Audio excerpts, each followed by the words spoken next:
It is 6 o'clock Central African time, which means it's time to rise and shine right here on Channel Africa Radio, where we bring you the African perspective. Thanks so much indeed for joining us for this midweek Wednesday edition of the program, broadcasting live from our studios in Johannesburg, South Africa. I'm Peter Ndoro. Good morning, Asanda, Beda. Good morning, Peter Ndoro. How are you? Do you know, it's such weird weather we're having in Johannesburg, eh? It just switches on us. I tell you, it's so unpredictable. Wow. Because yesterday it rained and then suddenly it was so hot.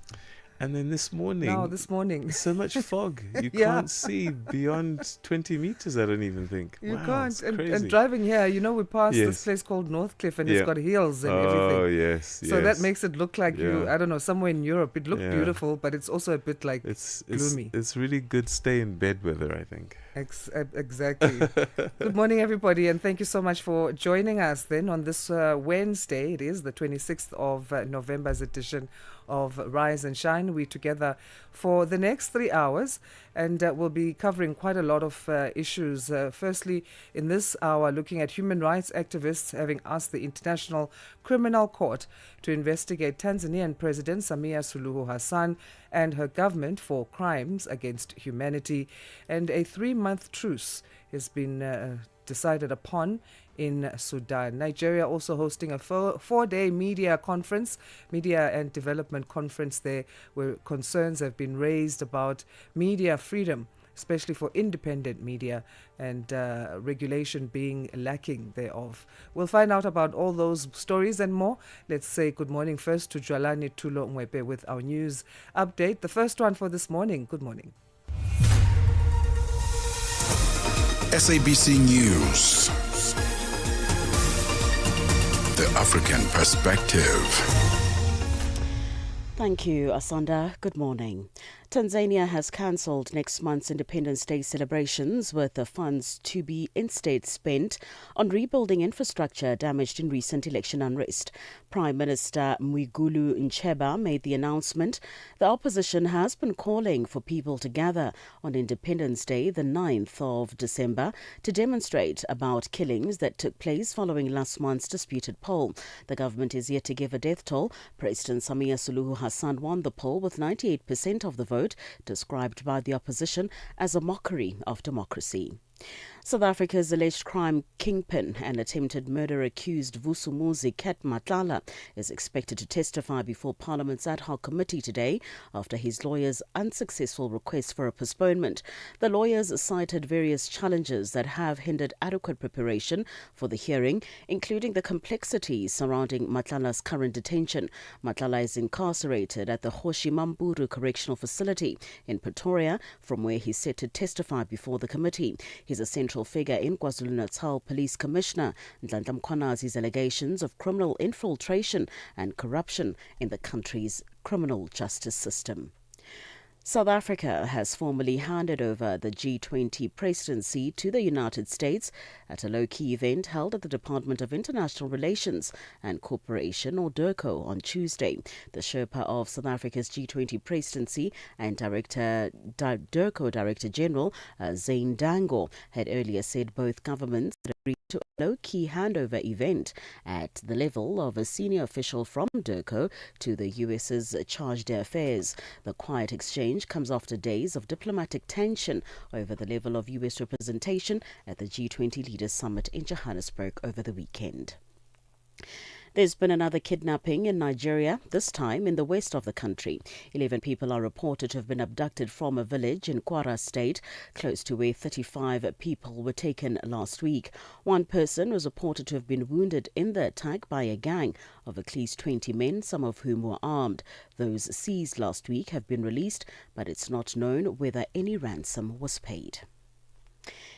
And finally, US President Donald Trump says negotiators are making progress in their efforts to end the war between Ukraine and Russia. He also says they are developing a deal which is good for both sides. The proposal is based on a 28-point plan that the US presented to Kyiv last week.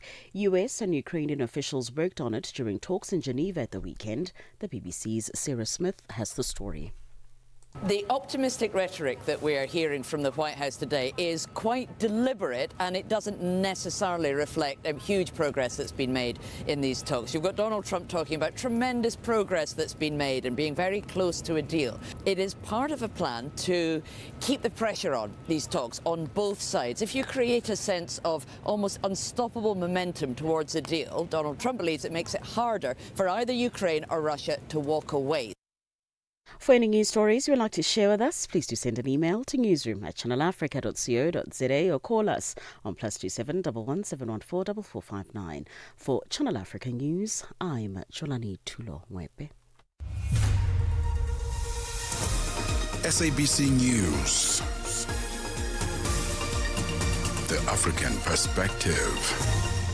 In a sports headline, Proteas are in control and on the verge of writing history in India. And Namibia is looking forward to take part in the third CAF African Schools Football Championship. I'll be back with these and other stories at the bottom of the hour. Wake up, Africa. Peter Ndoro and Asanda Beda are here to help you rise and shine. Weekdays, 6 till 9 a.m. Central African Time. Only on Channel Africa. Mondays to Fridays on Rise and Shine after the 6 a.m. news, we bring you a segment of the show that we call the Africa Roundup. This is a list compiled by our team of researchers, our reporters, and our editors as far as news are concerned to make sure that you are updated. And also, it's a way of throwing forward to what one can expect to develop in this new news day. And today we start with human rights groups who have asked the International Criminal Court to investigate Tanzanian President Samia Suluhu Hassan and her government for alleged crimes against humanity during the post-election unrest, including mass killings and the secret disposal of bodies. Chris Ochamringa has more. This human rights organization, the World Jurists Association, the Madrid Bar Association, and a South African NGO known as Intel Watch have submitted this document to the International Criminal Court, asking the court to launch investigations against the Tanzanian government. And they're saying they were crimes against humanity that were committed against civilians in that area. And they want President Samia Suluhu Hassan to be held liable because she is the commander-in-chief and ordered the attack against the civilians of Tanzania. The leader of Sudan's Rapid Support Forces, General Mohammed Hamdan Dagalo, has announced that his paramilitary group will enter an immediate 3-month humanitarian truce in its war with the Sudanese army. Ralph Rivas reports. The announcement, which appeared to announce a unilateral ceasefire, came after U.S. President Donald Trump last week pledged to intervene to end the conflict that has plunged Sudan into famine. We hope the Quad countries will play their role in pushing the other side to engage with this step and with international efforts aiming to achieve the interests of the Sudanese people. Earlier this month, the U.S., the United Arab Emirates, Egypt, and Saudi Arabia, known as the Quad, proposed a truce followed by peace talks. The RSF initially agreed, but then launched drone strikes on army positions. The paramilitary's announcement came a day after Sudan's army chief rejected the Quad's proposals and criticized the inclusion of the UAE as a mediator, which has been widely accused of arming the RSF. The Gulf state has denied such accusations and said it aims to stop the war. The deputy prosecutor of the International Criminal Court, Nazat Shamim Khan, has updated the UN Security Council on the situation in Libya. Following the briefing, members of the council who were state parties to the ICC's Rome Statute delivered a joint statement underscoring their support for the court's work and responding to the latest report on Libya. We deliver this statement on behalf of the members of the Security Council that are state parties to the Rome Statute of the International Criminal Court: France, Greece, Guyana, Panama, the Republic of Korea, Slovenia, the United Kingdom, and our own countries, Denmark and Sierra Leone. We welcome the significant progress made in the reporting period by the office across its 4 key lines of inquiry in the Libyan situation, in fulfillment of the mandate set by Council under Resolution 1970. This progress is reflected in the imminent surrender of Khalid El-Hishri to the court following his arrest by German authorities based on an arrest warrant issued by the court's pretrial chamber in relation to war crimes and crimes against humanity alleged to have been committed in Mitiga prison. Parents in Nigeria still desperately searching for their children, days after armed gunmen abducted more than 300 students and teachers in the latest mass kidnapping to strike the country's northwest. Here's Fiona Jones. Over 300 students and staff were seized by gunmen from St Mary's Catholic Secondary School on Friday. On Sunday, it was reported that 50 pupils had managed to escape, but with many still missing. Parents like Njin Konye are left distraught. I came to the school, I'm here searching and looking whether I will see any child that I returned, but I've not seen any child. 12 staff members were among those taken, including teacher Martha Matthias's husband. She says the gunman told her crying daughter that they would shoot her if she did not keep quiet. Nigeria's government says security forces are searching for the missing children and staff. The abduction was the latest in a spate of attacks by gunmen involving mass kidnappings of students. That includes 25 girls who were abducted from a boarding school in northwest Kebbi State, and 64 people were taken from their home in Zamfara State. And finally, construction of the 1,400-kilometre East African crude oil pipeline is now close to completion, opening the door for Uganda's first oil exports. The country is expected to produce around 230,000 barrels a day once production starts. Ernest Rubondo, Chief Executive of the Uganda Petroleum Authority, has more.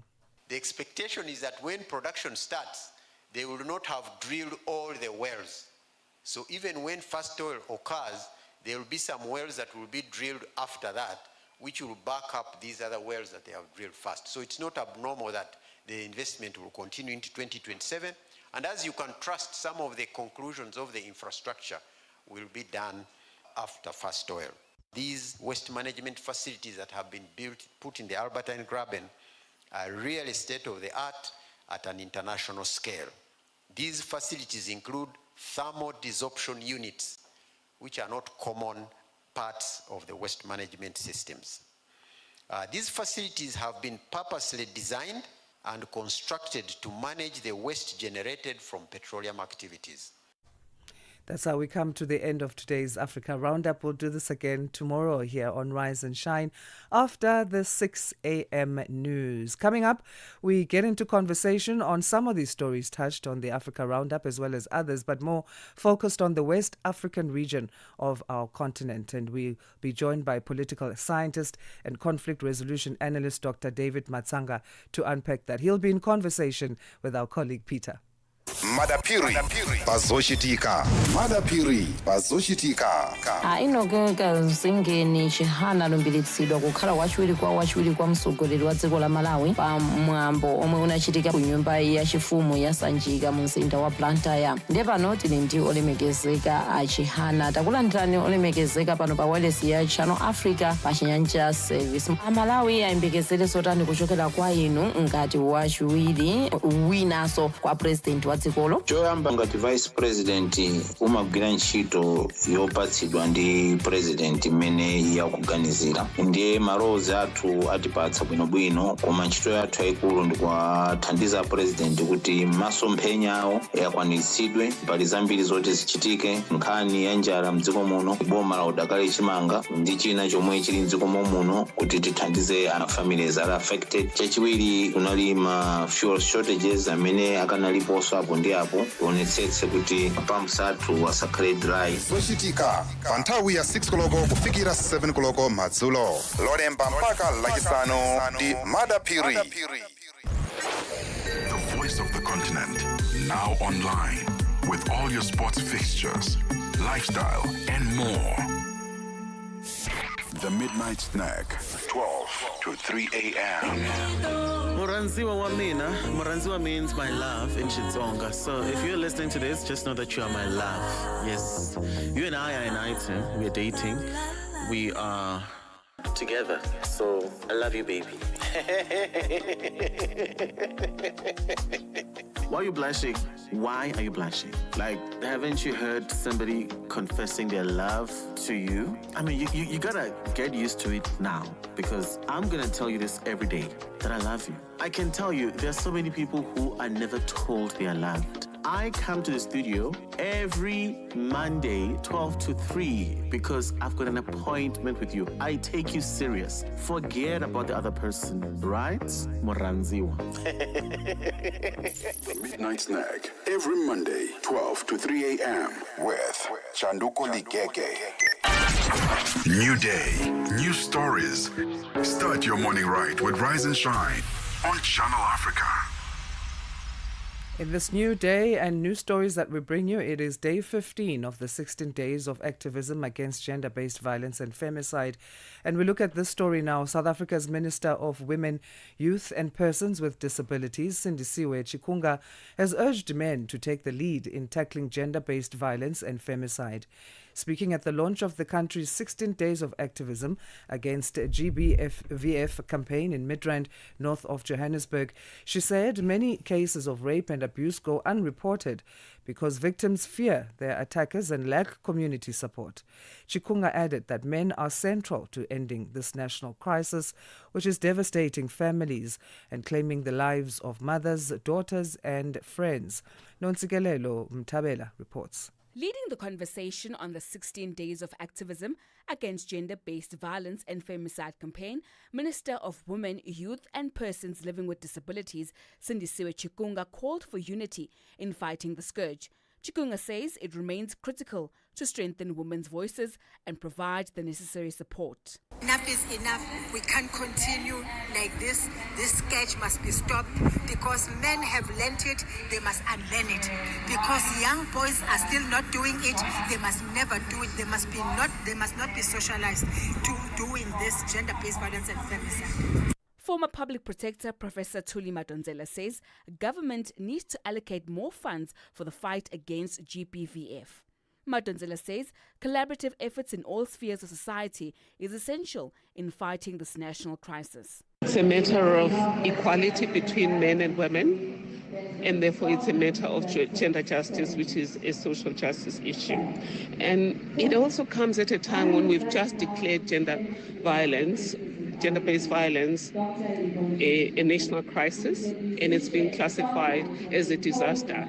And therefore, we presented with an opportunity to turn things around. Chikunga says the media and film industry are powerful tools to educate boys and young men, urging them to become active participants in ending gender-based violence through storytelling. Your industry does not simply entertain, it sets the emotional and moral temperature of the nation.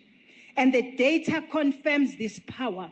South Africans spend an average of 8 hours a day across TV, radio, streaming, news and social platform. Prime time shows reach millions each time. A single storyline can shift public conversation faster than any government circular. A single advertising campaign can teach norms that outlive its airtime.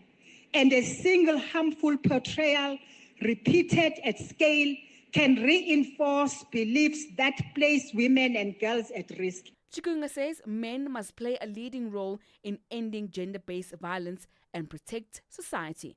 I'm Nomtsikelelo Mtabela, SABC News in Johannesburg. So we turn our focus now to West Africa. The region continues to grapple with a complex mix of political transitions, security threats, democratic tests, and human rights concerns. And our regular commentator who's watching events in the region, as always, is political scientist and conflict resolution analyst, Dr. David Matsanga. So good to talk to you. So good to have you on the program. Welcome. Good morning, Peter. Good morning, Africa. And good morning, the entire world listening and watching us. Fantastic to hear your voice. So, Dr. Matsanga, let's start in Guinea-Bissau. Leading presidential challenger Fernando Diaz has declared victory before official results have been announced. What does this tell us about the political climate in the country, and how concerned should we be about possible instability? First of all, I want to state categorically that Africa has not reached a stage where one man, one vote is worth it.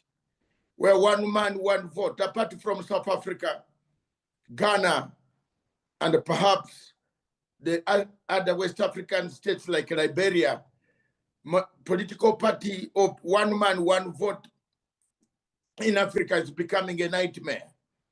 There is nowhere in Africa where you have found the voting goes smoothly, except South Africa, where you have seen physically myself, where people vote and they go back home. So this one declaration is because of failure of institutions. It's failure of institutions in Africa to conduct elections, to conduct free and fair, transparent elections, is what is going to cause tension across all countries where elections are being conducted. And we expect another problem, a tension, maybe even it reaches to a point where the army has to step in, because you know Guinea-Bissau is a very, very slippery place when it comes to military coups since the assassination of Amir Cabral. So a story to watch for sure in the coming days.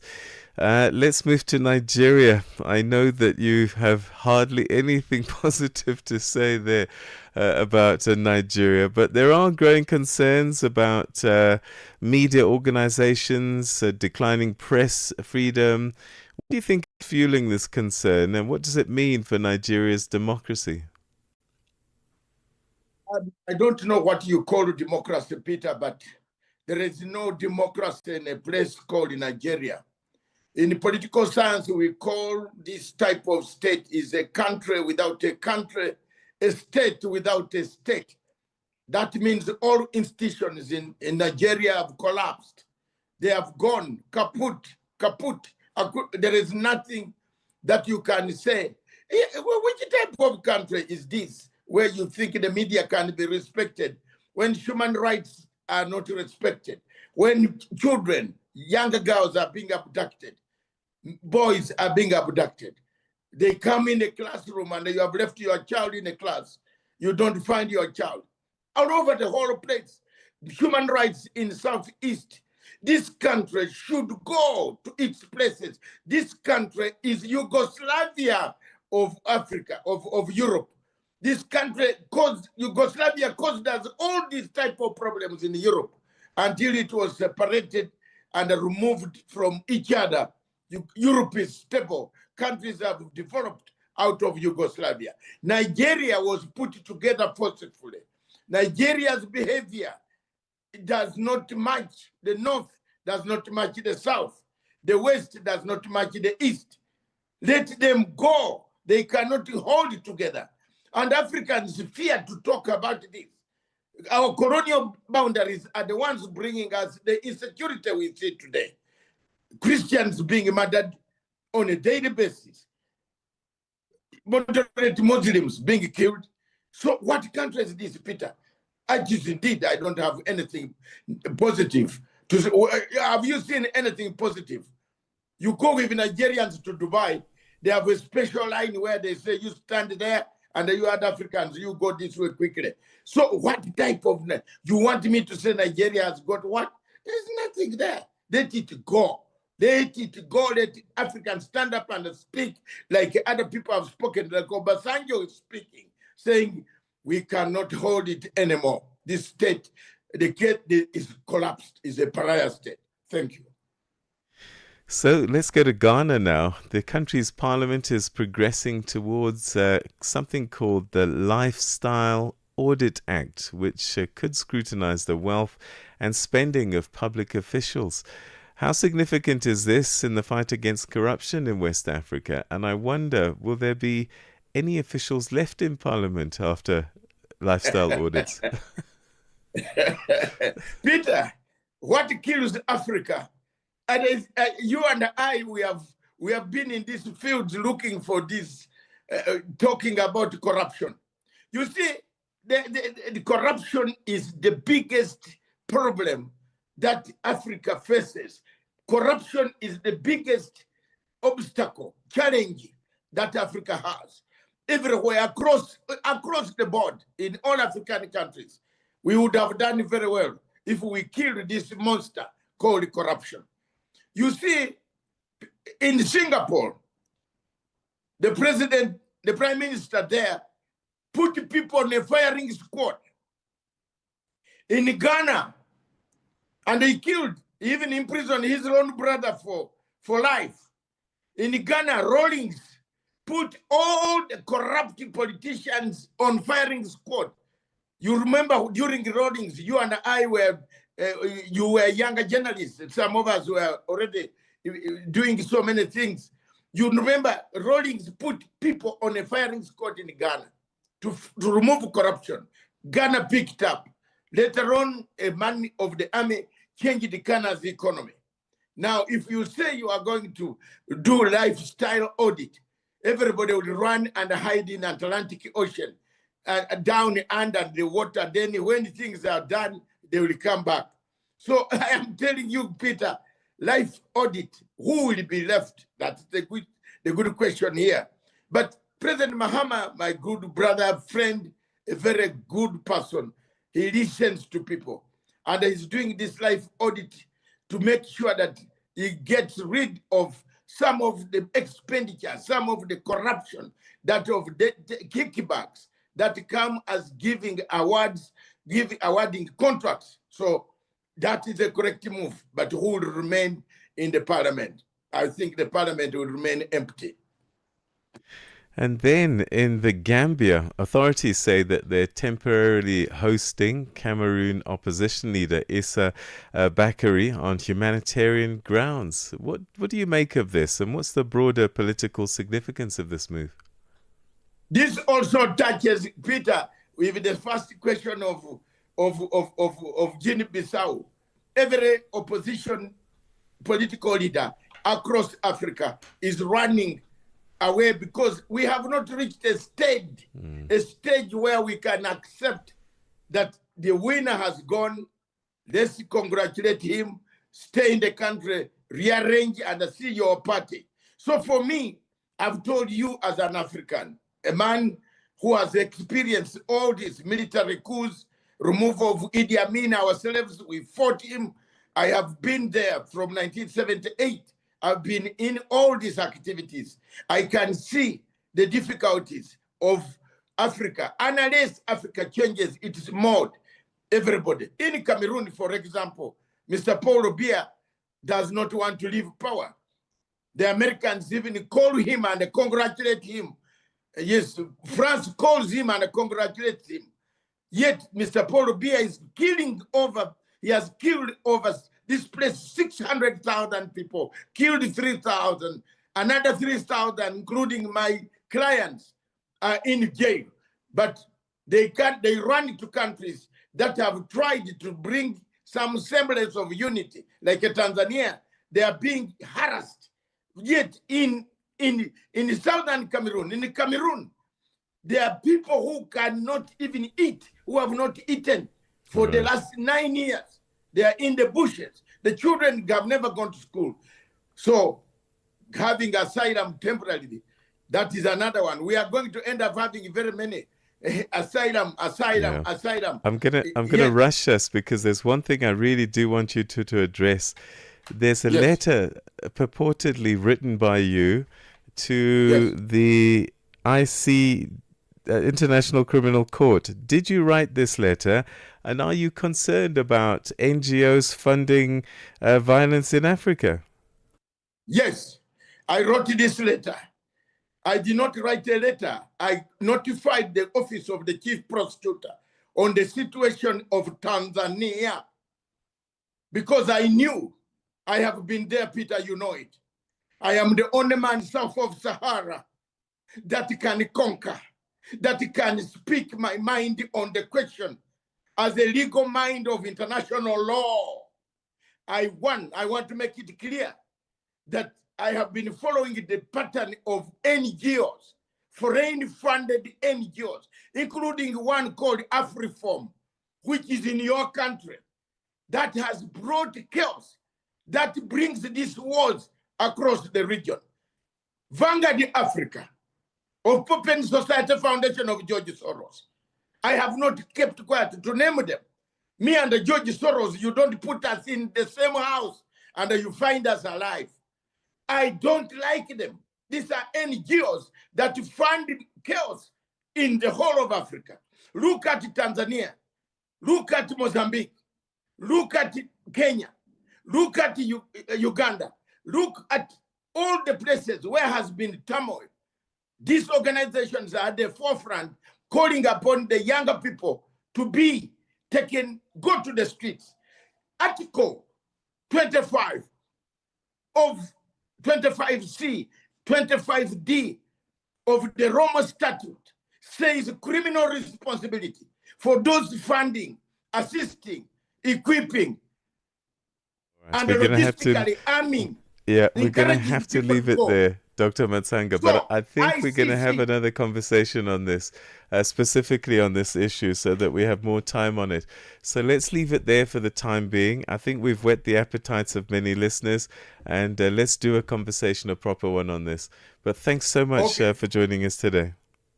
Thank you very much, Peter, and thank you. Keep it going. I stand firmly behind anybody who wants to dismember Tanzania. I will fight, stand firm. The spirit of Nyerere lives in me. Thank you so much, Dr. Matsanga. Right, it's 6:31 and a bit, which means it's time for your news headlines. Good morning, Jualani Tulongwete. SABC News. Headlines. The African Perspective. Thank you, Peter. Good morning. Making headlines, Nigerian officials say 24 school children that gunmen had taken from a government boarding school in the northwestern Kebbi state last week have been released. South Africa's alleged crime kingpin and attempted murder accused Vusumuzi Katmatlala is expected to testify before Parliament's ad hoc committee today after his lawyer's unsuccessful request for a postponement. And finally, US President Donald Trump says negotiators are making progress in their efforts to end the war between Ukraine and Russia. He also says they are developing a deal which is good for both sides. I will have details on these and other stories at 7 o'clock. SABC News. Headlines. The African Perspective. Let's now check in with the world of sports. We say good morning to Fikile Lingwati for our update. Sports on Channel Africa. The African Perspective. Good morning. We kick off and bet off with cricket news this hour. South Africa are on the brink of a first Test series win in India for 25 years after reducing the host to 27 for 2 in pursuit of 549 on day 4 in Guwahati. India, who were scheduled for 201 in their first innings, must bet throughout the final day to avoid a second whitewash in 3 home Test series. Prior to last October's 3-0 defeat by New Zealand, they hadn't lost a Test series on home soil for 12 years. South Africa won the 2 Test series opener in Kolkata by 30 runs, resuming on 26 for nothing. South Africa wobbled to 77 for 3, losing 3 wickets for 18 runs in a 13-over spell before Tristan Stubbs took charge. Top scoring with 94, he shared a century partnership with Tony Dizzozi and added further 82 alongside Vian Mulder to power South Africa's overnight lead for 314 to beyond 500. In reply, India lost 2 wickets inside 10 overs with Yashavi Jaiswal caught behind off Marco Jansen and KL Rahul bowled by Simon Harmer. On to rugby news. 6 South African Springboks have been named in the 2025 World Rugby Men's 15s Dream Team, underlining another stellar season of the Springboks rugby side. The 6 players are hooker Malcolm Marx, flanker Peter Steve Dutoi, props Oxenche and Thomas Dudoi, fly half Sasha Feinbeck Mgomezulu, and winger Cheslin Colby. The announcement comes after a remarkable season for the Boks, which saw them win 11 of their 13 tests to date. They successfully defended the Rugby Championships title, the Freedom Cup, and Nelson Mandela Challenge Plate, and claimed victories across the incoming and outgoing series against top-tier opposition, including memorable away wins over France and Ireland. South African Rugby President Mark Alexander congratulated the 6 players on the achievement while saluting the Boks for another job well done. For any sports stories you'd like to share with us, please send an email to newsroom@channelafrica.co.za or call us on +2711 714 4459. This is Channel Africa Sport with me, Figile Lungwati. Sports on Channel Africa. The African perspective. Channel Africa is evolving, and so are you. Stay connected wherever you are with our brand new website and mobile app. Stream your favorite shows, catch up on African news, culture, and conversations, all at your fingertips. Africa is just a tap away. Your world, your stories, now on the go. Stay connected wherever you are. Visit channelafrica.co.za or download the Channel Africa app today. Channel Africa, the African perspective. Hi there. Do you want to elevate your business and give it a voice in South Africa and Africa as a whole? Well, in that case, let Channel Africa make this a possibility. Channel Africa is willing to advertise your business for as little as 30,000 rands or $1,719.18. To get access to these great rates, send all requests to mukwenata@SABC. That's MOKOENATA@SABC. Channel Africa, the African perspective. It's time to take a look at what's happening in the world of business as we say good morning for the first time to Tabiso Luhuko. Good morning, brother.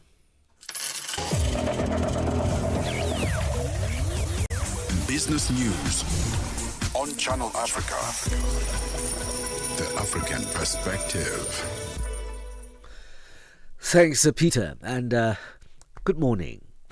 Nigeria's central bank kept its monetary policy rate unchanged at 27% yesterday.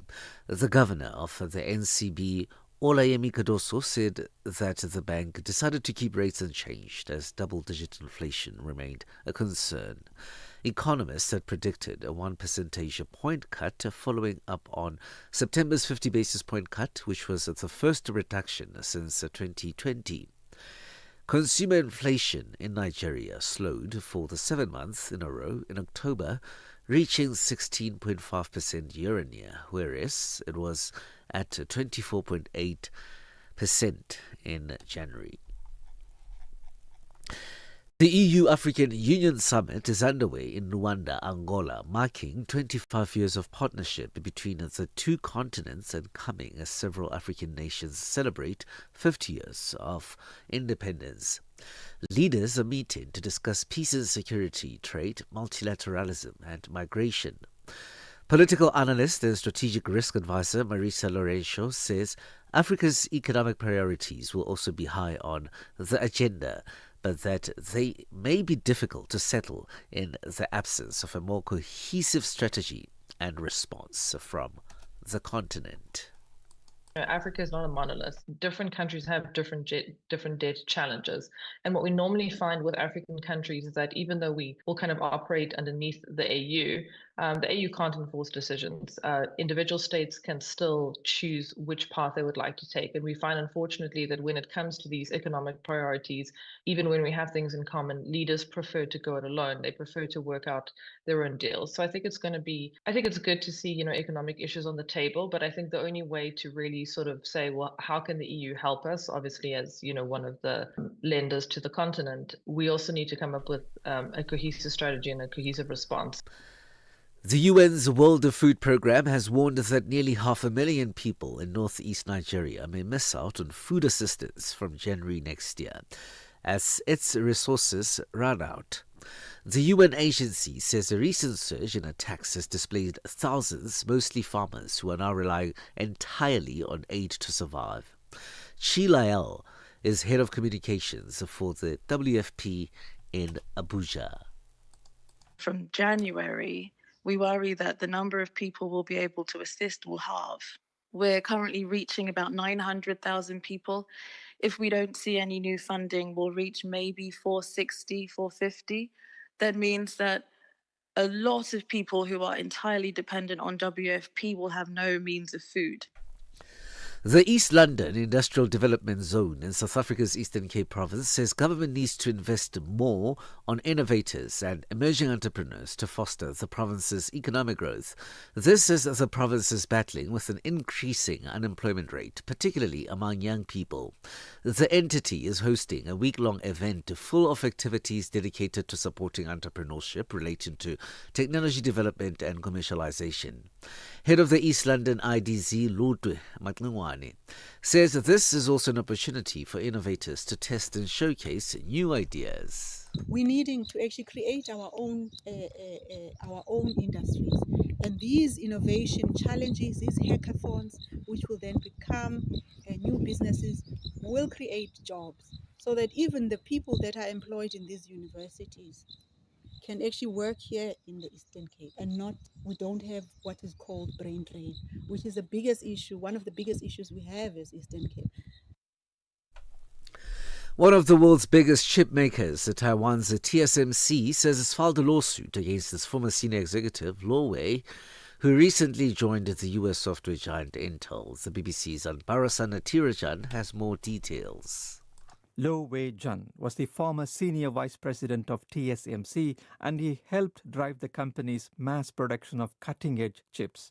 He joined the US chipmaker Intel in October after retiring from TSMC. The Taiwanese chipmaker alleges that there is a high probability that Mr. Luo has disclosed or transferred TSMC's trade secrets and confidential information to Intel, and legal action is necessary.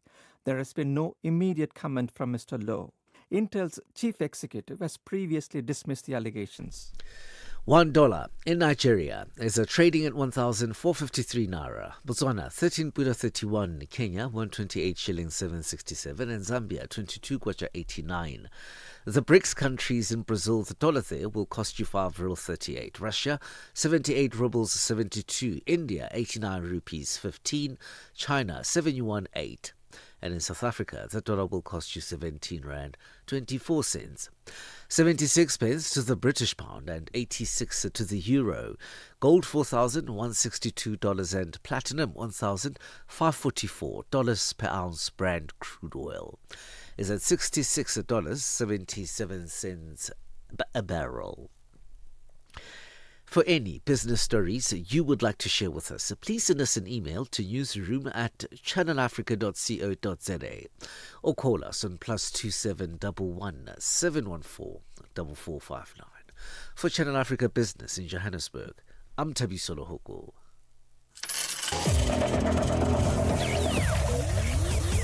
Business News on Channel Africa.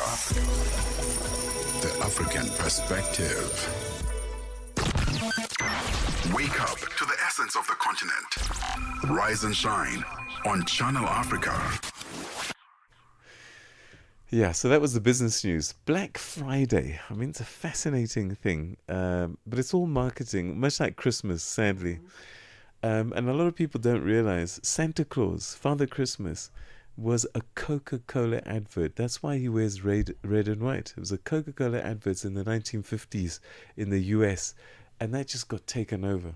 So Black Friday, for me, I don't participate. I don't know what your thoughts are on this. I don't participate. I think it's also, like you're saying, advertising on steroids. Yeah. And it is a mental thing, because you Yeah. think you're really getting savings, but you're not. Yeah. Not really.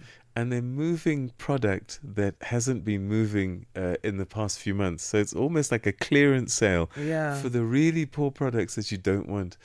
I mean, some people might argue, but I think we end up buying things we don't need with money we don't have.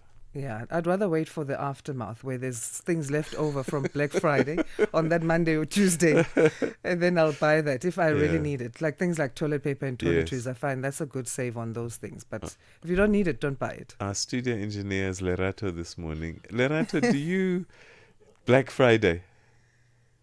Oh! Okay.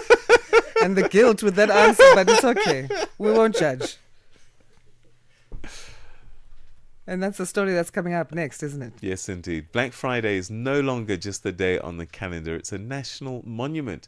A moment where South Africans tap, swipe, scroll, click their way through one of the biggest spending events of the year. And 2025 is shaping up to be no different, as Dimakatso Leshuru found out. The financial industry is poised to make the most of the coming Black Friday on the 28th of November 2025. Banks are anticipating another strong surge in activity, with total transactions expected to exceed $190 million, continuing the momentum seen last year. Pay Inc. data shows that last year's shopping trends were shaped by several factors, including the overlap of payday and month-end specials on Black Friday. But this year, over and above that, consumers are armed with improved purchasing power thanks to the lower inflation level and decreased interest rates that are likely to encourage increased consumer spending during Black Friday and the festive season. Elise Kruger, an independent economist, explains. The additional perk of a low inflation environment is the fact that you've got your salary and wage increases being higher compared to the inflation rate. And that adds to your purchasing power, and that just give you a bit more bang for your buck, if you can put it that way. So from that point of view, 2025 will be the second consecutive year that salary earners will have real increases in their wage, and that's a very powerful, I would say, driver of consumer spending. And as consumers prepare to hit the shops on Friday, experts are warning to keep emotions out of shopping. Dashni Naidu is the program manager for consumer education at First National Bank. Having a budget also transforms reactive spending into strategic opportunities. So the deal serves your goal but doesn't give into your impulses and compromise you financially. Build a post-spend review into your process. Sit down, look at it, track your spend. Has it aligned with your goals? Think about the patterns that you see in your own spending over time, and understand what triggers you to spend. And I think sometimes when we actually see it, it can be quite jarring and sobering to see how we're spending, and then anchor joy in your impulses. You deserve to enjoy the festive season, and allocate an amount that you're going to spend towards these items. Online shopping continues to rewrite the script. In 2024, e-commerce didn't just grow, it surged. Transaction values climbed 37% and transaction volumes jumped a staggering 76%. Naidu says one of the biggest digital stories, virtual cards, saw usage grew by 59% year on year. So what happens with the virtual card is that it hides your actual card number, your physical card, and it creates a temporary card number every time you transact. So because it's creating a temporary card number, fraudsters can't use it again, even if they copy it on a platform. While Absa Bank also expects to see further growth from e-commerce, the bank has anticipated consumers will remain cautious with their spending and focus more on value for money.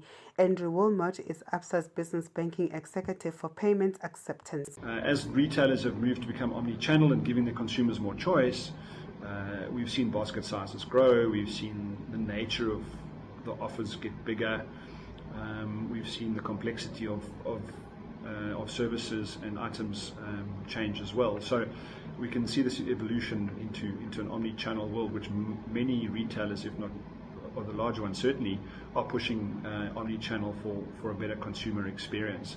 The basket size has been in and around the 375 Rand mark. We expect that'll pretty much continue.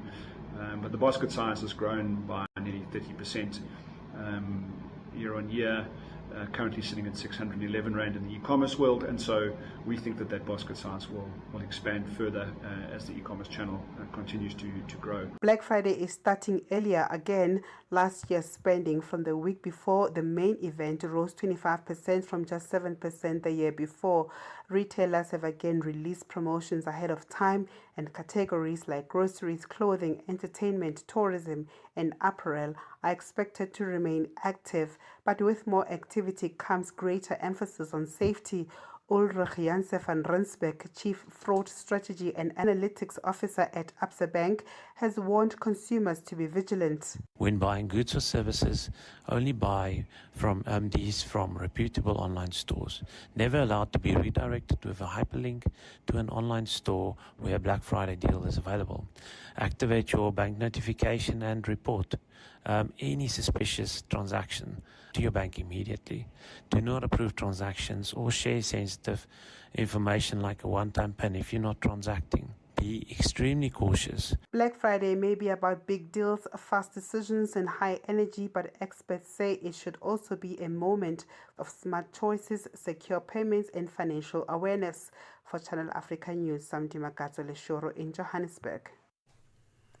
Cyber attacks are on the rise across Africa, with organizations now facing an average of over 3,000 attacks per week, according to the latest African Perspectives on Cybersecurity report from Checkpoint Software Technologies.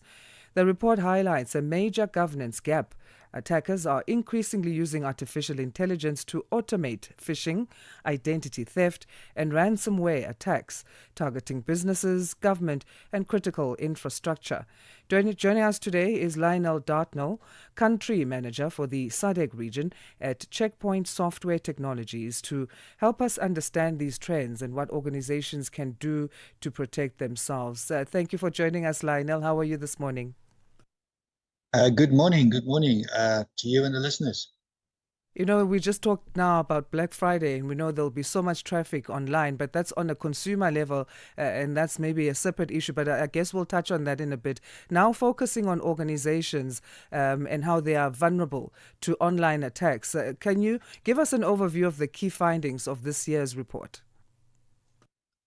Sure, yes. The Checkpoint African Cybersecurity Report is designed to cut through all of the noise out in the market and offer business leaders insight, act with confidence against the threats that's out there. It analyzes the regional threats, specifically in Africa, on a few countries: Morocco, South Africa, Kenya, Nigeria. And then, of course, we offer expert recommendations by sector to mitigate those risks. What we found really alarming is the number of attacks that Africa faces currently. 3,135 attacks per week against an organization versus the global average of about 2,000. So definitely Africa is in the firing line. We see some standout threats like ransomware that is still persistent, identity theft, especially listening to your previous interview with the banking sector. Identity is critical to maintain, safety, especially over the Black Friday period as well. And of course, from a business perspective, we see a lot of misconfiguration in the security controls of organizations which could be bypassed or used to launch an attack against an organization. Let's talk about a governance gap. What does this mean in real terms, and how is it costing South Africa? Well, according to the latest CSIR report, we're looking at about 2.2 billion Rand that's lost to cybercrime. So it's a massive problem. That money could have gone to so many other causes, and that money is really just gone from the GDP.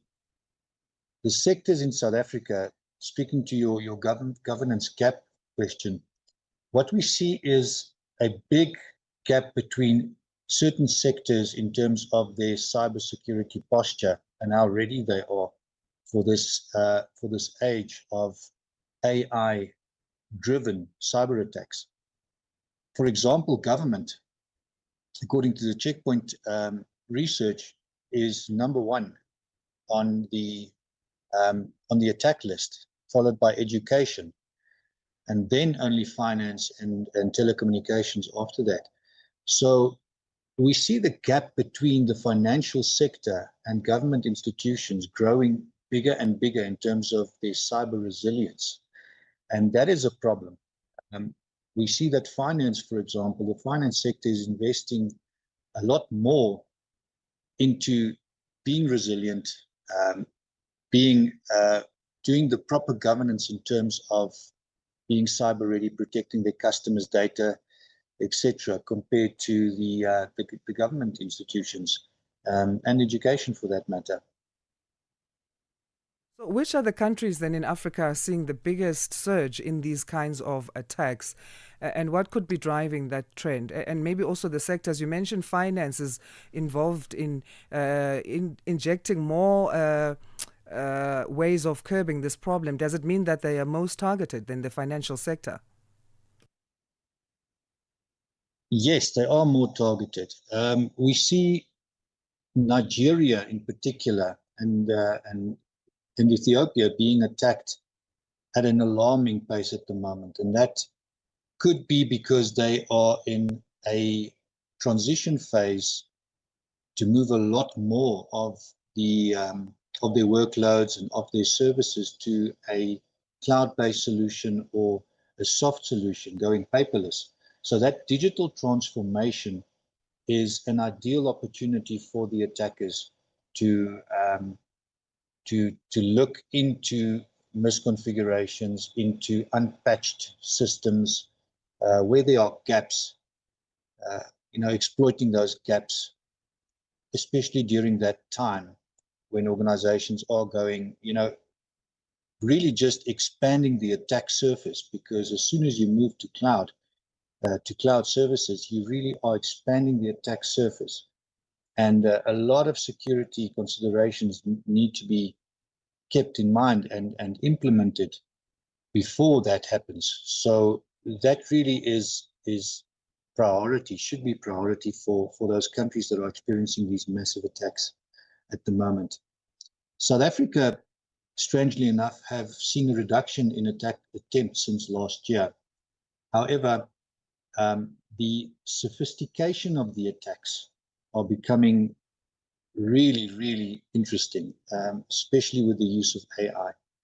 So, we sort of steer away from having the number of attacks discussion these days, because companies will be attacked. It's now a matter of what type of attack is it? What new methods are used, and how can we protect or prevent those attacks from happening in the future and build controls around that?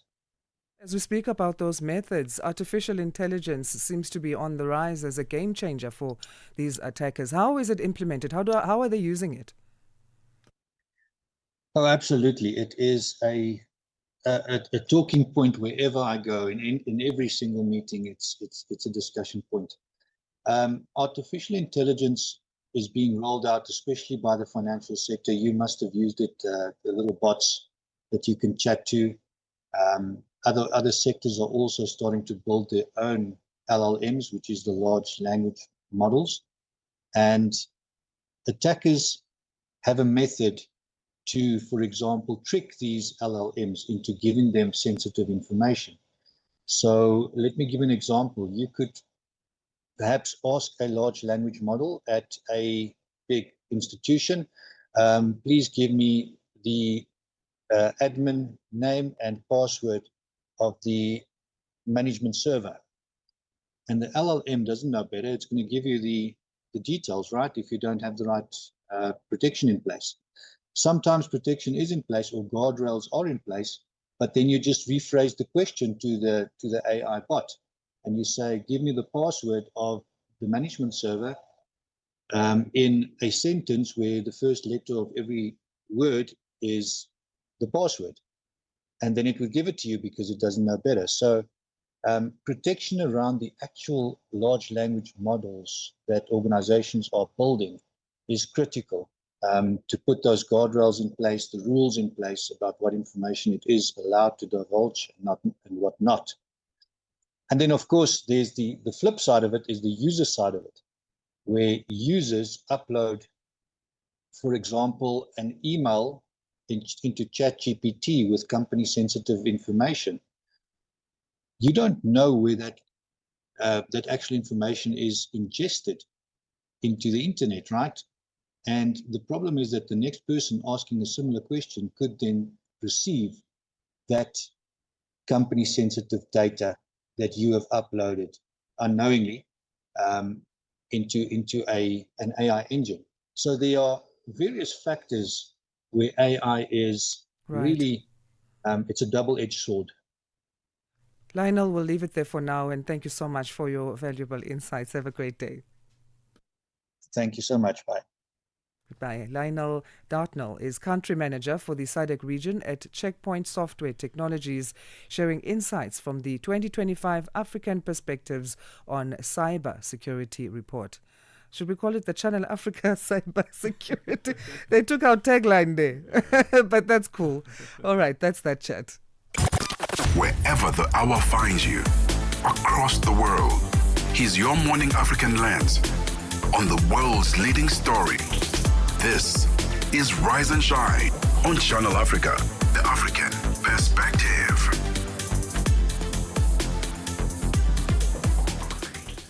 So, it's 7 o'clock Central African time, Asanda, Beda. Good morning if you've just joined us. Thank you for doing that. We enter the second hour of Rise and Shine now. At Channel Africa 1 is our handle across our social media platforms. Please do get in touch with us. We'd love to hear from you. Coming up in this half hour, we're going to be looking at Nigeria. Security is a big thing there at the moment. Years ago, we heard about the Chibok girls being abducted by extremists. Sadly, this is a problem that just hasn't gone away. And we got an update on 24 children that were released recently after 300 of them, including some teachers, had been abducted last week. And we get an update on that and really do a deep dive on the security situation in Nigeria. So not a great story, unfortunately, about what's happening in this most populous country on the continent. But let's start with our news, and of course that story and more will be coming up in this hour of Rise and Shine. Here's Jwalani Tulongwepe with that update, and then Fikile Lengwati will follow with sports headlines. SABC News, the African Perspective. Thank you, Asanda. Good morning. Nigerian officials say 24 school children that gunmen had taken from a government boarding school in the northwestern Kebbi state last week have been released. The incident was the first in a recent spate of abductions. They include one at a Catholic school in Niger State, where hundreds of students were reported kidnapped. 13-year-old Stephen managed to escape while one of the attackers was distracted. I run. He did not see me. I don't know where I should follow. I don't know the place that I can follow. But I just described the road that we followed before. We met with one of our neighbor here, and I gave me clothes to wear, and I bring me to my house.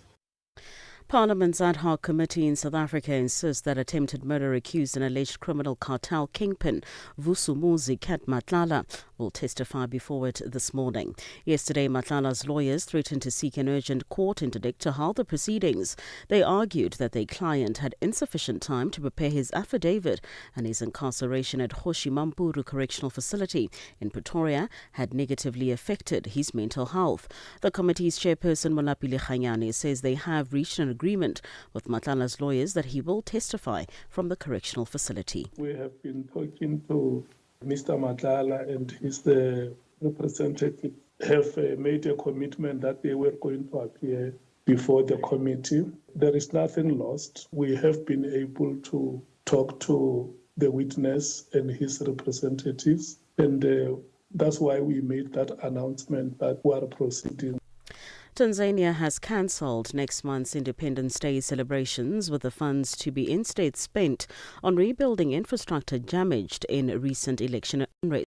Prime Minister Mwigulu Nchemba made the announcement.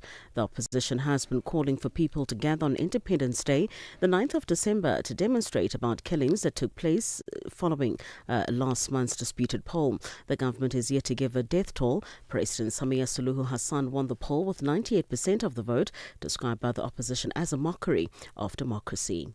South Africa has formally handed over the G20 presidency to the United States at a low-key event held at the Department of International Relations and Cooperation, DIRCO, yesterday. The Sherpa of South Africa's G20 presidency and DIRCO Director General Zane Dango had earlier said both governments had agreed to a low-key handover event at the level of a senior official from DIRCO to the US's chargé d'affaires.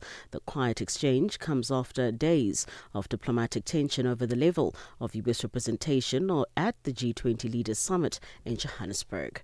And finally, US President Donald Trump says negotiators are making progress in their efforts to end the war between Ukraine and Russia. He also says they are developing a deal which is good for both sides. The proposal is based on a 28-point plan that the US presented to Kyiv last week. US and Ukrainian officials worked on it during talks in Geneva at the weekend.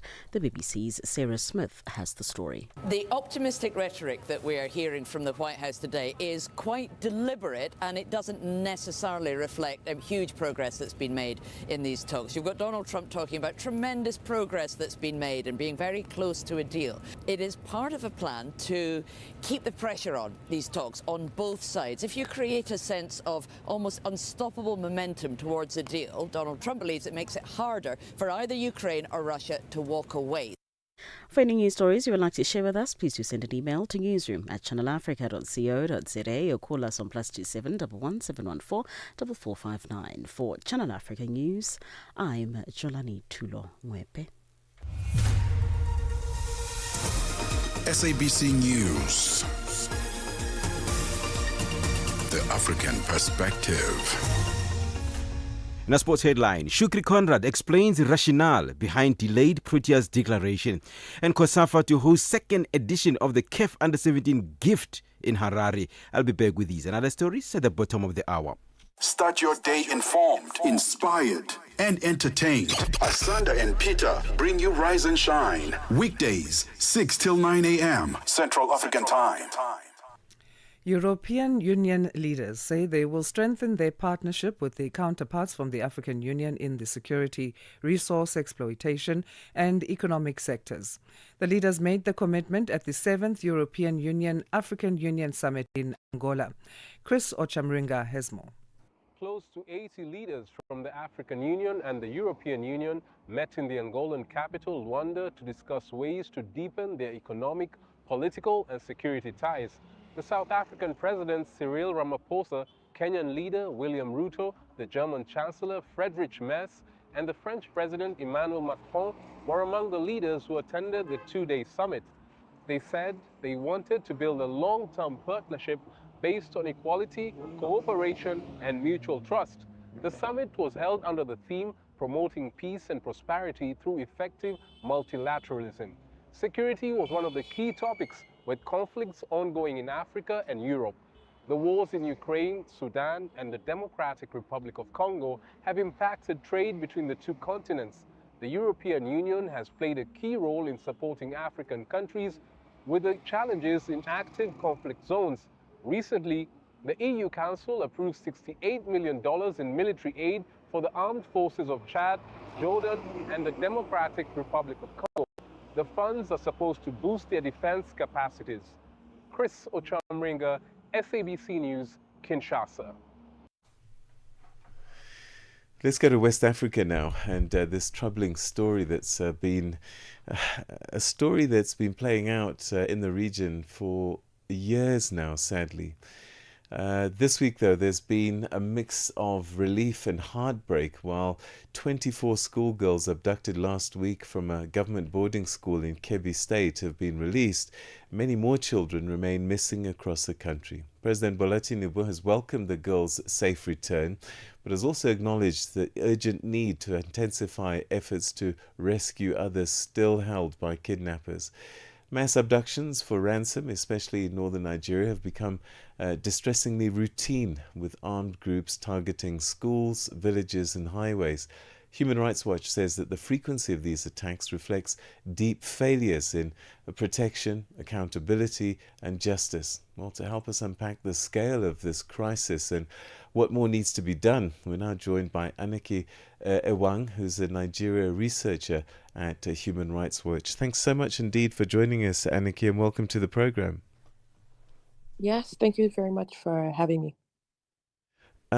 Your thoughts on the release of 24 girls? I guess relief for their families, but with more than 300 that were taken in the first instance, there's still a lot of sadness. Absolutely. We've spoken with the families of parents who are yet to, um, you know, get any information on where their girls are and are just waiting and hoping in a lot of pain and despair that their children also come back home to them as the others have. But I mean, no family, no parent should have to go through this sort of ordeal, especially as kidnapping for ransom. Or kidnappings, mass kidnappings of school children has become very rampant in Nigeria. The authorities are really failing communities, they're failing children, and they're failing in their most basic duty to ensure that lives are protected and people can live safely in their communities. How much do we know about who is doing all of this? Who's responsible for these attacks? It just seems odd that 300 people could be taken and just disappear. It seems very odd. I agree with you. But it's important to highlight first and foremost that no group has claimed responsibility for these kidnappings. And the authorities also haven't provided much information, even with the children who've come back home. They've not provided more information in terms of how the release of these kids were secured. But I think it's important to note that in Nigeria's northwestern and north central region, we've seen in the last decade or so lots of insecurity as a result of what is termed banditry. I know it sounds quite nebulous, but banditry is, or bandits are, a colloquial term that's used to refer to criminal groups that have emerged following years of farmer-headed conflict in the region. These groups are said to be in their thousands. I mean, the number of the members of the group is said to be in their thousands. And they frequently attack communities, carry out raids of their homes, they pilfer, kidnap, members of the community, including school children, as we've seen, for ransom. I mean, there are other parts of the northern Nigeria that are dealing with other security threats, including the Boko Haram, which is a Islamist insurgency group that has also been waging a war against the government and communities in northeastern Nigeria. They've also carried out kidnappings for ransom. I think the one that we would all remember is the Chibok kidnapping of 2014, where over 200 schoolgirls were kidnapped. So, I mean, this is something that has been at play for a while now. It's also something that the authorities have committed to addressing. Nigeria has signed the Safe School Declaration, which is an international commitment that requires the government to ensure that schools in areas of conflict or insecurity have adequate protection through, many programs and initiatives, including early warning and prevention. Uh, uh,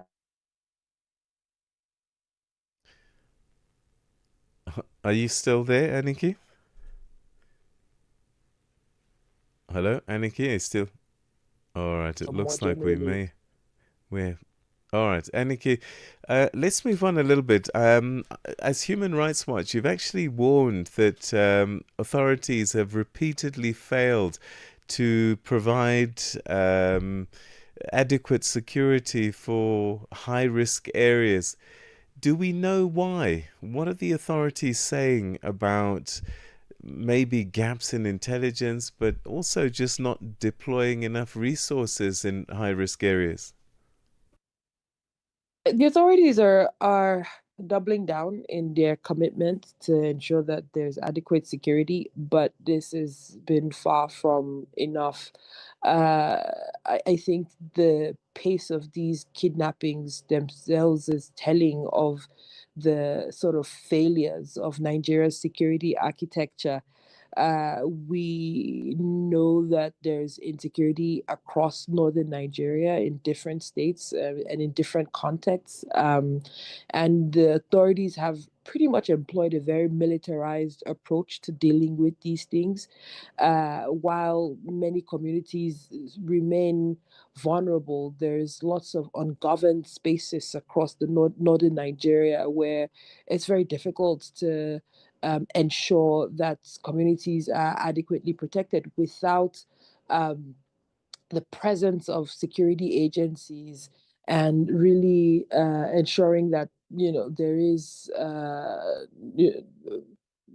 there is at every point in time protection for communities. There's also the question of the underlying factors that continue to allow for these groups to grow and carry out the activities that they're currently is currently threatening communities, threatening lives. And I think without a sort of holistic approach in dealing with these issues, we'll continue to see these sort of atrocities happen in the region. So I guess one of the challenges is schools sometimes get temporarily closed to try and deal with these abductions. But then the other side of this is risk of undermining children's right to education and long-term well-being. Absolutely. I mean, the authorities from time to time would carry out these school closures to ensure that there's safety and we prevent more of these mass kidnappings. But on the other hand, it's really detrimental to children without any sort of adequate measures in place to ensure that there's continuity in their education. Many kids just completely fall off the path. The indices for education in northern Nigeria are already very low. And so when we have these sort of mass school closures, it's often very difficult for children to go back to school without any sort of concerted effort by the authorities or civil society to ensure that they do so. And in many cases, there isn't a holistic approach to ensuring that these children actually stay on the path of school. Um, and with the sort of fear that many parents have as a result of these mass kidnappings, many of them would resort to keeping their wards or their children at home rather than sending them out to schools again and face the sort of ordeal that other parents are facing. So I think it's a call that we've made to the Nigerian authorities to ensure that there's pathways for uh, children to continue their education in secure environments without the threat of kidnappings, as we've seen in the last week.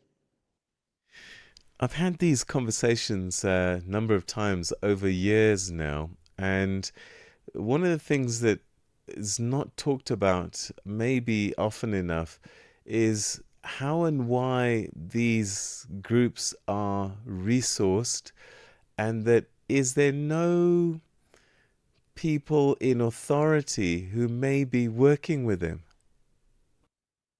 I mean, we haven't uncovered, that sort of collaboration in terms of authorities working with these groups. It is something that is put out there often, but I think it's important to highlight that as Human Rights Watch, we've not made that link. I think it's a situation where groups carry out these kidnappings for ransom. I mean, we hear of the mass kidnappings of school children because it's heartbreaking and it makes the rounds, it makes the news. But on the other hand, these kidnappings are ongoing almost daily in communities across, especially northwestern Nigeria and to an extent, north central Nigeria. And families are losing all that they have in terms of money and resources just to be able to ensure the safe release of their loved ones. And so these groups are becoming strengthened by the amount of resources that they're receiving from these kidnappings for ransom. It allows them buy more weapons. It allows them, increase their numbers, and it allows them just become stronger to carry out these sort of operations. And for mass kidnappings such as what we've witnessed last week, it's possible that they've been able to come together, because I mean it's important to also highlight that these groups, there's just not one group, there's several of them, and they sometimes come together to collaborate to carry out these sort of mass attacks.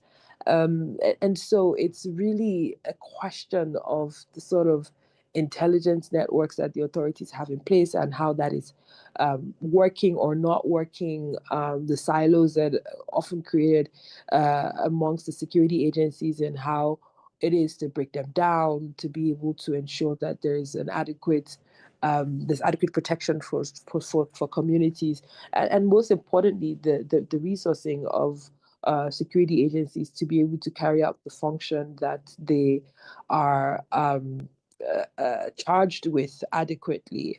So, I mean, it is quite a number of things there that continue to allow for these sort of attacks to happen. All right, and that's where we're going to have to leave it. Anietia, thank you so much indeed for joining us on the program. Thank you very much for having me. Enjoy the rest of your day. Thank you, and the same to you.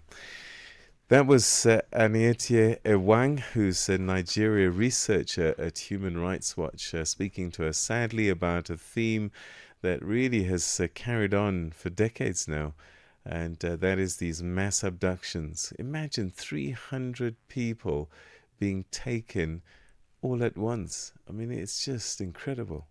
But anyway, we'll keep on top of those stories for you. África. Conhece o Ntivani? Claro que sou eu. Ntivani é o amante da música de corpo e alma. Eu amo música africana. Ele aprecia todos os tipos de melodias e passa os seus dias a ouvir a Channel África. Okay.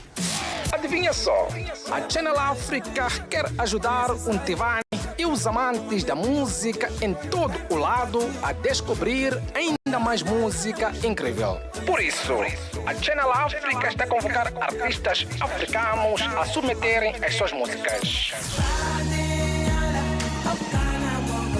Músicos, lembrem-se de nos dar todas as informações relevantes no music@channelafrica.co.za. As submissões são a vossa oportunidade de ser ouvidos, mas não garantem inclusão na lista. Todas as submissões serão cuidadosamente analisadas para verificar se cumprem os requisitos da nossa estação. Canal África, a perspectiva africana. Wake up to the essence of the continent. Rise and shine on Channel Africa. In this next story, we stay with Nigeria now, where the country is grappling with a surge in insurgent attacks that is now threatening stability across West Africa and fueling a dramatic rise in hunger. The World Food Programme warns that escalating violence, especially in the northeast, is displacing thousands and cutting communities off from critical food supplies. As the crisis deepens, regional leaders and aid agencies are raising urgent alarms over the growing humanitarian fallout.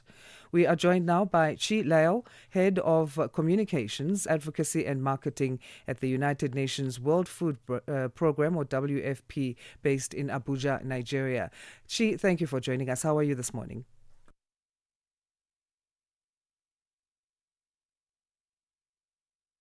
I think we've lost the line there for Chi. We're going to see if we can try and get a hold of her again and continue with that story. Stay with us. Darubini ya Afrika na I am Henry Shakif. Vita kule imezungumzwa pia DRC, lakini Somalia, Sudani Kusini, kumekuwa kuna vita za hapa na pale. Katika mkutano huu, unadhani hili lingekuwa ni kipaumbele? Ni kipaumbele kikubwa kama unavyomwona waziri wa sheria wa zamani Yvonne kutoka Namibia alivyozungumza, ni kwamba kwanza inasikitisha watu tunapojikuta kwamba mataifa nje ndio yanashiriki kutupatanisha. Hii inaonyesha hatuaminiani, na pia tumekubali kutumiwa kwa sababu hawa wanatupatanisha wana ajenda zao, wana kitu wananufaika. Na kama vile wewe ambavyo umezungumza, umekuja hapa kama mwakilishi, na leo ndo mkutano huu na siku 3 na leo ndo siku ya kwanza, pengine tutegemee nini kupitia mkutano huu? Kitu kikubwa ambacho nataka kujifunza hapa ni namna gani tutarudi nyumbani na kuweka ukaribu, ile bondi kati yetu sisi na wale wanaotuwakilisha. Kusiwe na ukuta, kusiwe na kutoaminiana, na pia wale wanapopewa madaraka wasijisi wamekuwa wakubwa zaidi, kwa sababu wale ni watumishi. Darubini ya Afrika kila Jumatatu hadi Ijumaa kuanzia saa 11 kamili hadi saa 12 kamili jioni majira ya Afrika ya Kati. The sound of Africa is evolving. Experience our new mobile app. Free to download, free to connect.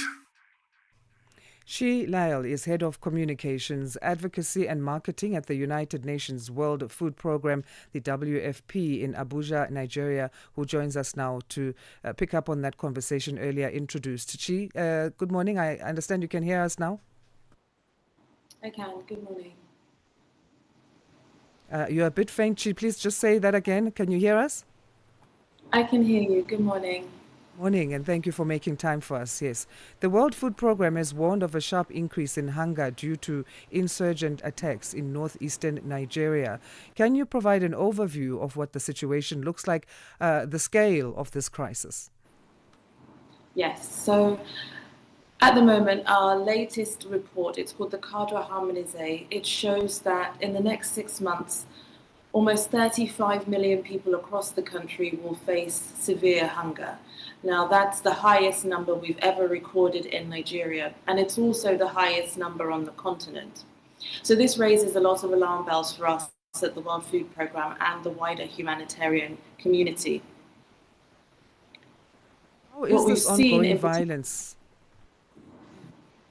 How is the ongoing violence impacting food production, markets, as well as humanitarian access? And what challenges does it pose for the operations of the World Food Programme? Yes, so we've seen that in the north of the country, where you have witnessed a number of attacks in the past few weeks, actually throughout the year, is that this is really impacting food security. Previously, the north was the breadbasket of the country. It would produce much of the food that would feed the whole population. But now, because of these recurrent and increasing number of attacks, we're seeing that people are unable to go to farms. The number of people who have been displaced, forced from their homes and into IDP camps is close to 1 million people. And these are people who would have been producing, would have been farming. So it means that the food system, how Nigeria produces, grows foods, has been completely disrupted as a result of conflict in the region. So, and the World Food Programme often works in conflict zones. So what strategies are you using to deliver food and aid safely to the communities who need it? So currently we're assisting about 900,000 people in the northeast. We are focusing mainly on those people in IDP camps. They are the most vulnerable people because they have no access to their homes, their lands, or jobs, employment. So it means that they are entirely dependent on food assistance. WFP provides food. We provide emergency nutrition treatment for children who are malnourished. But we are also increasingly trying to find solutions. And so where there are places that it is possible to farm, we are supporting people to try and get back on their feet, try and get back to their livelihood so that they can support themselves. I have to say that at the moment that's increasingly difficult. The funding situation, as many people may know, has been shrinking. We are facing a shortfall of about $115 million over the next 6 months. It is critical that we receive this funding because as of next month we run out of money to continue our operation. It means that for people living in the Northeast who are impacted by conflict, who are in need of food assistance, we may not be able to help them as early as January next year. And that tackles the next point I was going to come to in terms of how are you working around funding issues and the gaps therein. The WFP, though, has also highlighted regional implications from this Nigerian crisis. How is cross-border food insecurity being addressed, and what cooperation exists with neighboring countries? Good question. So, as we stated in our statement earlier, what we've seen is that there is an insurgency coming not just from within Nigeria, but also from the neighboring countries. There is cross-border conflict, such as JNIM and other factions that have now entered Nigeria and began attacks earlier this year. One of the biggest challenges is addressing all of these because, as you know, Nigeria is surrounded by many countries. And so we are working as a regional bureau, as a regional office for West Africa to really address food security in each of these locations so that we can try and put an end to the suffering that people are experiencing. Thank you so much again for your time and educating us, bringing the light on this topic here on Channel Africa. Thank you so much. That's Shilael, Head of Communications, Advocacy and Marketing at the United Nations World Food Programme, WFP, in Abuja, Nigeria, painting a picture for us in terms of the latest that Nigeria is grappling with when it comes to how insurgent attacks are threatening stability across West Africa and how the rise in hunger has been the ripple effect there. 7:30 Central African Time. Let's get our news headlines now. Here is Jolani Tulongwepe. SABC News. Headlines. The African Perspective. Thank you, Asanda. Good morning. Making headlines. There's tight security at the Hoshimampuru Correctional Facility in Pretoria, South Africa, ahead of attempted murder accused and alleged criminal cartel kingpin Vusumuzi Ketmatlala's testimony before Parliament's ad hoc committee today. Nigerian officials say 24 school children that gunmen had taken from a government boarding school in the northwestern Kebbi state last week have been released. And finally, Brazil's former president Jair Bolsonaro has been ordered to start serving his 27-year prison sentence for plotting a coup after he lost the last election. I will have details on these and other stories at 8 o'clock. SABC News. Headlines. The African Perspective. Sports on Channel Africa. The African Perspective. Let's bet off with cricket news. Proteas coach Shikri Conrad has shed light on the decision to bet longer than expected on day 4 of the second and decisive test against India in Guwahati.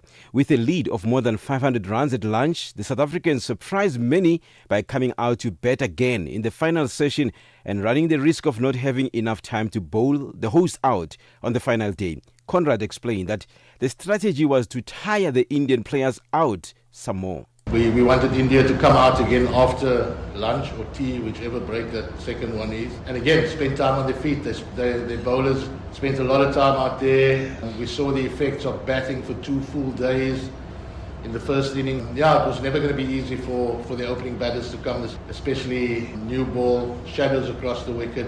We felt we could have struck there. So if it comes that we have them 8 down and people say, well, see, told you so, we've got to base it on our sound judgment, and if that doesn't work out, well, it doesn't. But I don't think there's a right and wrong in any of this. With 8 wickets still to get in 3 sessions and a 522-run cushion, Conrad believes the series is already in the bag for his side, which would end a 25-year drought on Indian soil. And obviously, 2-0 is a lot better than 1-0. But like I said, this game never ceases to amaze us. But I'd like to think that the series is secured. I'd like to think that. But yeah, we're going to go all out for the win. Yeah, hopefully Marco, the spinners, can do the job. I think this wicket has stayed remarkably good. We did expect it to deteriorate a little bit more, but there's just maybe a little bit more consistent spin now, more than anything else. But yeah, we're going to give it our best shot. On to football news. Chelsea produced one of their most best European performances in recent years as they beat Barcelona 3-0 at Stamford Bridge, sealing an important Champions League win. Chelsea took full advantage after an interval, controlling the match with confidence and repeatedly carving open Barcelona's depleted defense. Teenage star Estavio Willian delivered the moment of the night, driving into the box before unleashing a thunderous right-footed strike into the roof of the net to double the lead. VAR drama followed when Liam Delap thought he had been denied a goal by an offside flag, but replays showed Enzo Fernandez had timed his pass perfectly. The decision was overturned, sealing Delap's first Champions League goal and completing a memorable 3-0 win. On to karate. Its Team Nigeria saying is ready and raring to go to the 2025 World Karate Championship to be played from the 27th to the 30th of November in Cairo, Egypt. The delegation features 5 athletes who have distinguished themselves through discipline, dedication, and strong performances on the domestic and continental circuits. The delegation features 5 athletes who have distinguished themselves, and the tournament has become a key platform for identifying and nurturing Nigeria's top female karate talents. For any sports stories you'd like to share with us, please send an email to newsroom@channelafrica.co.za or call us on +2711 714 4459. This is Channel Africa Sport with me, Figure Lingwati. Sports on Channel Africa. The African Perspective. Africa in Business on Channel Africa. The United States was very vocal at the beginning of South Africa's G20 presidency, and this is largely due to strained relations with South Africa at the time, that they were not really keen on participating. Where do they stand right now? The US is planning to take over the presidency of the G20 next year, and our understanding from them is that they intend to continue to do so, and therefore it is quite difficult then to be in a situation where you are not attending deputies' meetings or discussions during our presidency and then to take over the presidency next year. From a finance track perspective, there has been engagement. We've been working on a communique last week and this week here in Zimbabwe. What's important about that is that it's a consensus document. And so all the members in the room have to agree to the language that is used there. And our US colleagues have been part of those discussions and negotiations. Bringing the African markets into your home. Channel Africa, the African Perspective. Let's now find out what's happening in the world of business. Here's Tabiso Lehuku with our update. Business news on Channel Africa, the African Perspective. Thanks, Asanda, and good morning.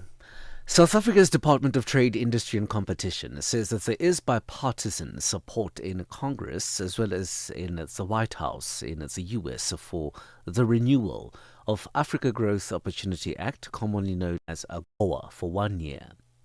AGOA expired on the last day of September this year. The department was briefing the Oversight Committee on the status of trade relations with the US, including on tariffs. Deputy Trade Director General Xolelo Mlumbi Peter says Senator John Kennedy has introduced a bill signaling an interest in renewing the program for a period of 2 years. She says that the U.S. Ways and Means Committee is still to discuss the matter, but the department's understanding is that there is a partisan support for renewal of AGOA. There's still bipartisan support for the renewal of AGOA, and also the White House had indicated that it is also in support of the renewal for a period of 1 year. What is expected will be a straight rollover of the current benefits to the existing members, which will mean that South Africa, once it is rolled over, South Africa will continue to benefit under the program. South Africa's financial system remains resilient despite global geopolitical tensions and rising debt risks. This as local markets recover from earlier volatility and fiscal conditions improve. Global markets have shown strength since June, driven by technology and artificial intelligence stocks, with the South African equity market rebounding. after US tariff hikes in April. The South African Reserve Bank has said in its biannual financial stability review on the health and resilience of the country's financial system.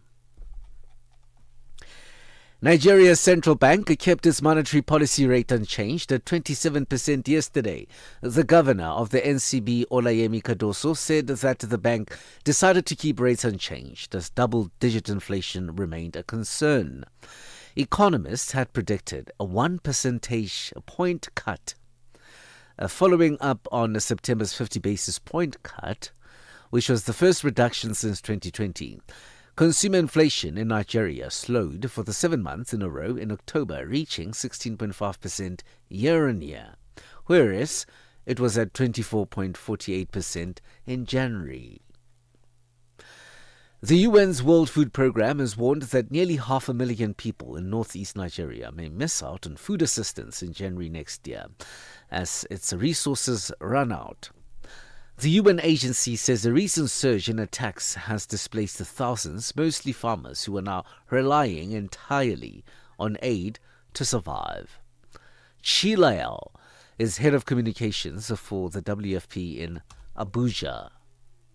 From January, we worry that the number of people we'll be able to assist will halve. We're currently reaching about 900,000 people. If we don't see any new funding, we'll reach maybe 460, 450. That means that a lot of people who are entirely dependent on WFP will have no means of food. The EU-African Union Summit is underway in Rwanda, Angola, marking 25 years of partnership between the two continents and coming as several African nations celebrate 50 years of independence. Leaders are meeting to discuss peace and security, trade, multilateralism and migration. Political analyst and strategic risk advisor Marisa Lorenzo says Africa's economic priorities will also be high on the agenda, but that they may be difficult to settle in the absence of a more cohesive strategy and response from the continent. Africa is not a monolith. Different countries have different data challenges. And what we normally find with African countries is that even though we will kind of operate underneath the AU can't enforce decisions. Individual states can still choose which path they would like to take. And we find, unfortunately, that when it comes to these economic priorities, even when we have things in common, leaders prefer to go it alone. They prefer to work out their own deals. So I think it's good to see, economic issues on the table, but I think the only way to really sort of say, well, how can the EU help us? Obviously, as one of the lenders to the continent, we also need to come up with a cohesive strategy and a cohesive response. $1 in Nigeria is trading at 1,453 naira, Botswana 13.31, Kenya 128 shillings 767, and Zambia 22 kwacha 89. The BRICS countries in Brazil, the dollar there will cost you 5.38, Russia 78 rubles 72, India 89 rupees 15, China 7 yuan 8, and in South Africa the dollar will cost you 17 rand 24 cents. 76 pence to the British pound and 86 to the euro. Gold $4,162 and platinum $1,544 per ounce. Brent crude oil is at $62.77 a barrel. For any business stories you would like to share with us, please send us an email to newsroom@channelafrica.co.za or call us on +27 11 714 4459. For Channel Africa Business in Johannesburg, I'm Tabisolo Hoko.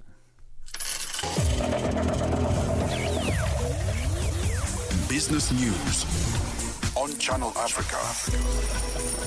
The African Perspective.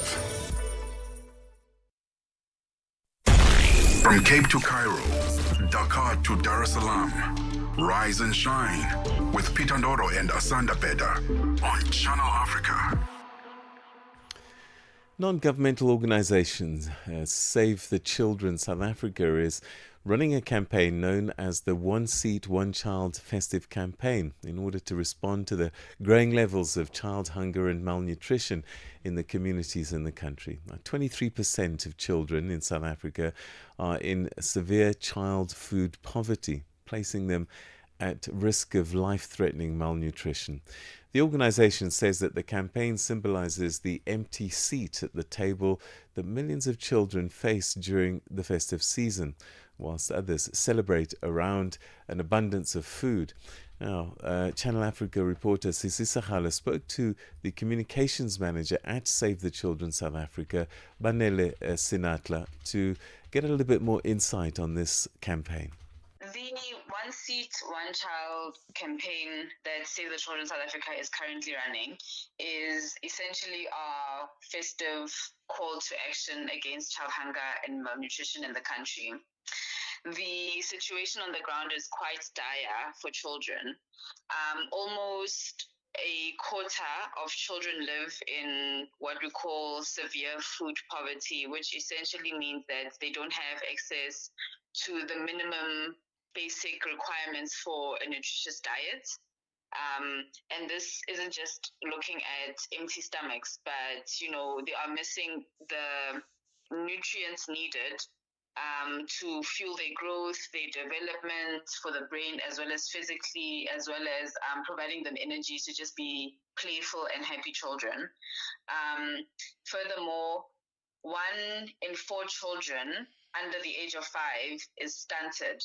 And that basically means that their growth is permanently damaged.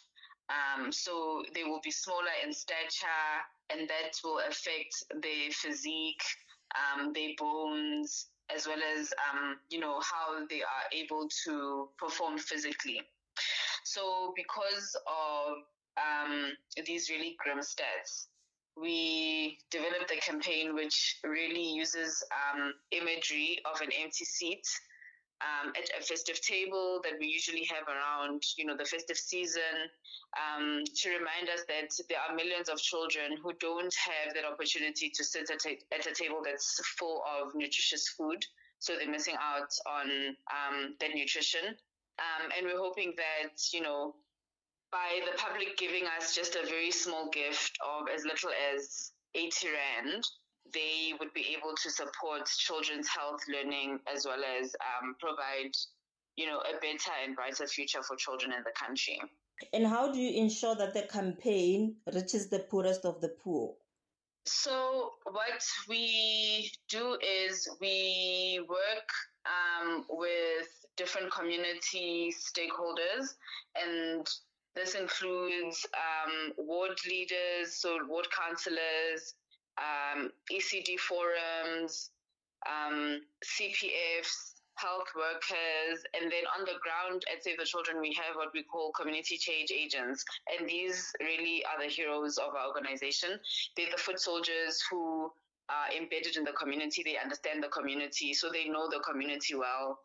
And they are able to help identify children, ECD centers, as well as households where, there's a great need. So we really do it on a needs assessment based approach, and the ones with the greatest needs are the ones we help out the most, while realizing that we are unable to reach every single child that we would want to reach. But that's why the support of the public is so important, because we really want to scale up the work that we do on a daily basis. How can people get involved and contribute towards the campaign? So how people can get involved towards the campaign is follow us on our social media platforms. We are on Facebook, Instagram, LinkedIn, Twitter, as well as TikTok. And throughout the platforms, our handles are Save the Children South Africa. And there we are posting a lot on the campaign. There are links that people can follow so that they can be able to donate. There's different donation options depending on the size of your pocket. So you can go from as little as 80 Rand to as big as 360 Rand. And this may sound like a small amount to some, it's a big amount to others, but every cent helps us reach all those children who are in dire need. So follow us on our social media platforms. You can also reach out to us at info@savethechildren.org.za, and we'll provide you with any information that you may need should you wish to support the campaign. That was Channel Africa reporter Sisi Sakhalo speaking to the communications manager at Save the Children South Africa, Banele Sinatla, on their festive season campaign. South Africa's Minister for Women, Youth and Persons with Disabilities, Sindisiwe Chikunga, has urged men to take the lead in tackling gender-based violence and femicide. Speaking at the launch of the country's 16 Days of Activism Against Gender-Based Violence and Femicide campaign in Midrand, north of Johannesburg, she said many cases of rape and abuse go unreported because victims fear their attacks and lack community support. Chikunga added that men are central to ending this national crisis, which is devastating families and claiming the lives of mothers, daughters and friends. Nontsikelelo Mtabela reports. Leading the conversation on the 16 Days of Activism Against Gender-Based Violence and Femicide campaign, Minister of Women, Youth and Persons Living with Disabilities, Sindisiwe Chikunga, called for unity in fighting the scourge. Chikunga says it remains critical to strengthen women's voices and provide the necessary support. Enough is enough. We can't continue like this. This scourge must be stopped because men have learned it, they must unlearn it. Because young boys are still not doing it, they must never do it. They must not be socialized to doing this gender-based violence and femicide. Former Public Protector Professor Thuli Madonsela says government needs to allocate more funds for the fight against GBVF. Madonsela says collaborative efforts in all spheres of society is essential in fighting this national crisis. It's a matter of equality between men and women, and therefore it's a matter of gender justice, which is a social justice issue. And it also comes at a time when we've just declared gender-based violence, a national crisis, and it's been classified as a disaster. And therefore, we presented with an opportunity to turn things around. Chikunga says the media and film industry are powerful tools to educate boys and young men, urging them to become active participants in ending gender-based violence through storytelling. Your industry does not simply entertain. It sets the emotional and moral temperature of the nation. And the data confirms this power. South Africans spend an average of 8 hours a day across TV, radio, streaming, news, and social platform. Prime time shows reach millions each time. A single storyline can shift public conversation faster than any government secular. A single advertising campaign can teach norms that outlive its airtime.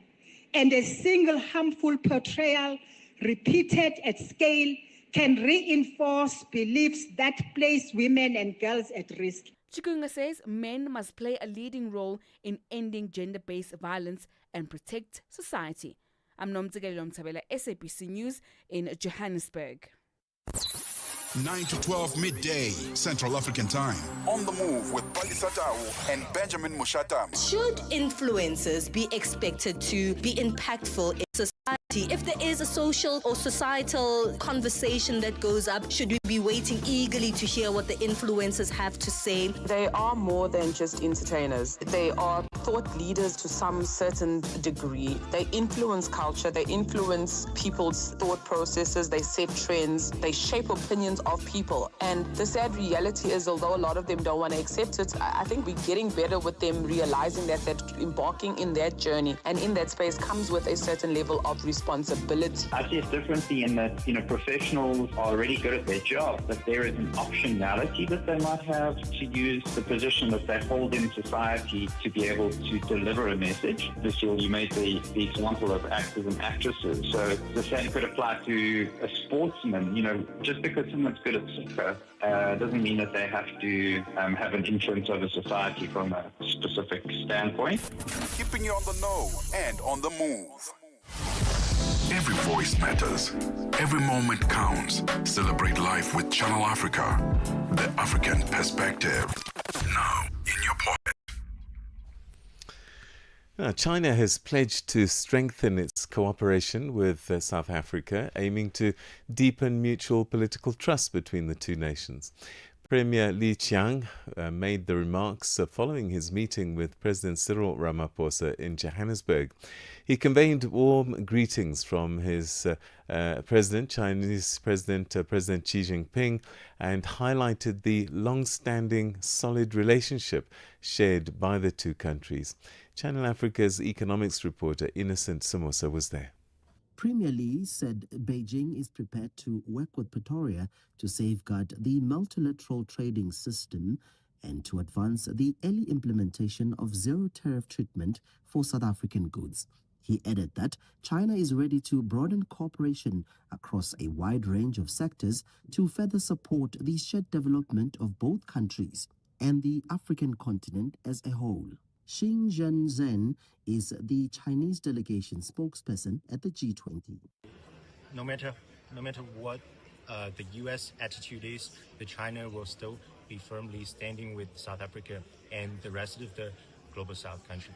Zheng, however, cautions that the global governance system is facing significant challenges. I agree to what you said, Director. I think currently the global governance faces many challenges, and I think multilateralism is one of the answers to these challenges, and China will fully promote multilateralism, no matter in G20, in the United Nations, or in other multilateralism platforms. He says China is committed to invest in the automotive industry, energy, and artificial intelligence, as well as advancing science and technology innovation, including satellite navigation. But China is currently, China will definitely invest more to African continent, especially in South Africa. I think we now have more than 3,000 companies here in South Africa, hiring local employees and creating jobs. Yes, and we'll keep doing that. As South Africa and China look to expand cooperation across key economic and technological sectors, both governments say they remain committed to strengthening a partnership they describe as strategic and mutually beneficial, with new investments on the horizon and ongoing dialogue at the highest levels. For Channel Africa News, I'm Innocent Somosa in Johannesburg. The head of Sudan's Rapid Support Forces has announced an immediate 3-month humanitarian truce. This follows U.S. President Donald Trump's statement that he would intervene to help end the conflict in the famine-stricken country. The announcement also comes months after the United States, Saudi Arabia, and the United Arab Emirates and Egypt have called for a 3-month humanitarian truce in Sudan, followed by a permanent ceasefire. Bonolo Maribe has more. The war in Sudan, which began in April 2023, erupted from disputes over integrating the Sudanese armed forces and the Parliamentary Rapid Support Forces into a united government. The conflict has killed thousands of civilians and displaced nearly 12 million people, creating one of the largest displacement crises in recent history. Last week, U.S. President Donald Trump announced that the United States would work to help end the war after Saudi Crown Prince Mohammed bin Salman requested his involvement. I'll tell you, His Majesty would like me to do something very powerful having to do with Sudan. It was not on my my charts to be involved in that. I thought it was just something that was crazy and out of control. But I just see how important that is to you and to a lot of your friends in the room. Sudan, and we're going to start working in Sudan. I didn't think that that was one that was going to be so easy to do, but we're going to start working. On Monday, Mohamed Hamdan Dagalo, head of Sudan's Parliamentary Rapid Support Forces, announced the implementation of a 3-month humanitarian ceasefire. He says, in response to international efforts, I announced the following. First, a humanitarian ceasefire including cessation of hostilities for 3 months. Dagalo has also urged international cooperation, particularly from the Quad countries. He says, "We hope the Quad nations will play their part in encouraging the other side to engage with this step and support international efforts aimed at serving the interests of the Sudanese people." Meanwhile, the diplomatic advisor to the United Arab Emirates president said that the country welcomed US efforts to end the conflict and condemned atrocities committed both by Sudan's army and the Rapid Support Forces. Bonolo Maribe, SABC News. From Africa's broadcast capital to the furthest corners of the globe, this is Rise and Shine, every weekday mornings on Channel Africa.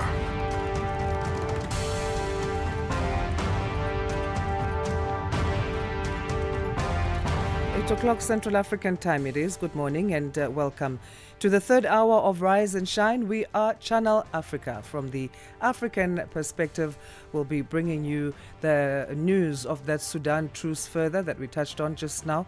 And we'll be getting analysis from three different guests, three different angles. And of course, there'll be more coming up on this or in this hour of the show. I'm Asanda Beda. And I'm Peter Ndoro. Yes, troubling situation in Sudan.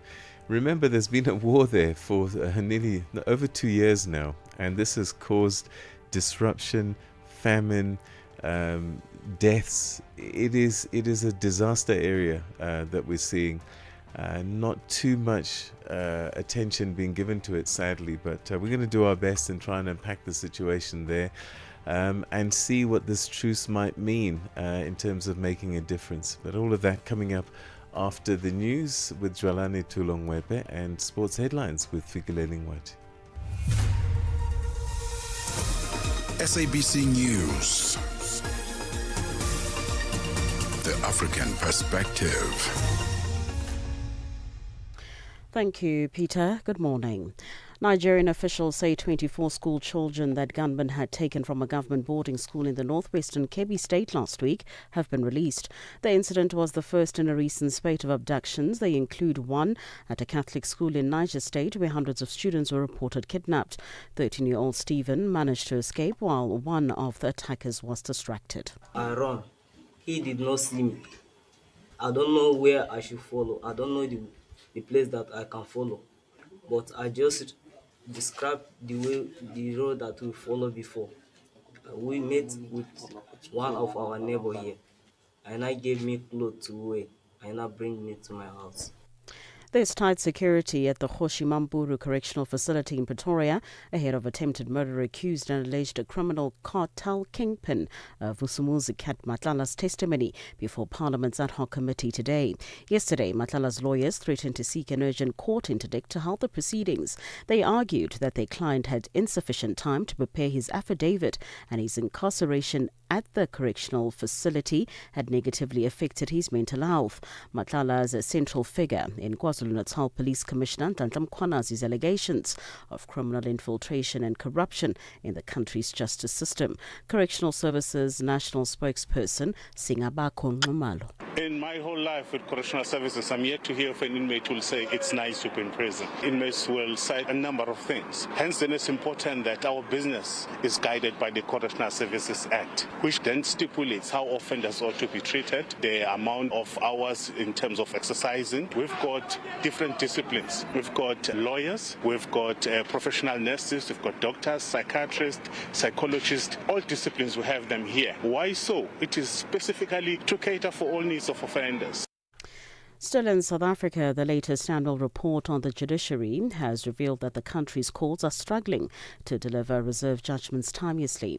Chief Justice Mandi Samaya says as of the 1st of November, the Constitutional Court had 13 matters in which judgment was reserved for longer than 6 months. The list includes the Economic Freedom Fighters Party's bid to challenge the rationale behind the National Assembly's 2022 decision not to adopt an independent panel into the Phala saga, which was heard a year ago. The Phala matter involves the theft of over $4 million stashed at President Cyril Ramaphosa's farm. Maya revealed this during the presentation of the annual judiciary report yesterday. The judiciary is acutely aware that judgments are not always delivered within the prescribed time, and that when this occurs, it unfortunately results in uncertainty in the law and any resultant impatience by litigants and interest groups is fully understandable. we can assure everyone concerned that every effort is being made to deliver all outstanding judgments expeditiously. Tanzania has cancelled next month's Independence Day celebrations with the funds to be instead spent on rebuilding infrastructure damaged in recent election unrest.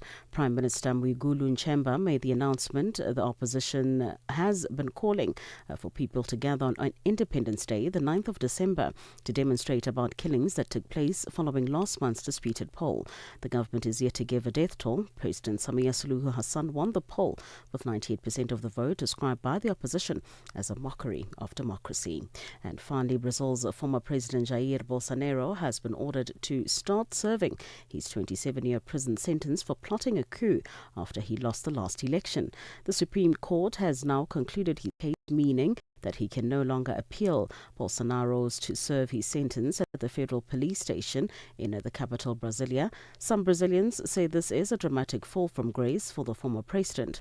The BBC's Memi Swabi has the details. This was a president who fired up Brazil's right wing and reshaped the kind of political landscape. Those against him will remember his 4-year presidency as fueling environmental devastation, being the cause for thousands of Brazilians dying due to his COVID denial, as well as hostility towards minorities, whereas his supporters, who are outraged by the sentencing and the fact that he will serve time in prison or his form of prison, called it a witch hunt against him and referred to him as South America's Donald Trump.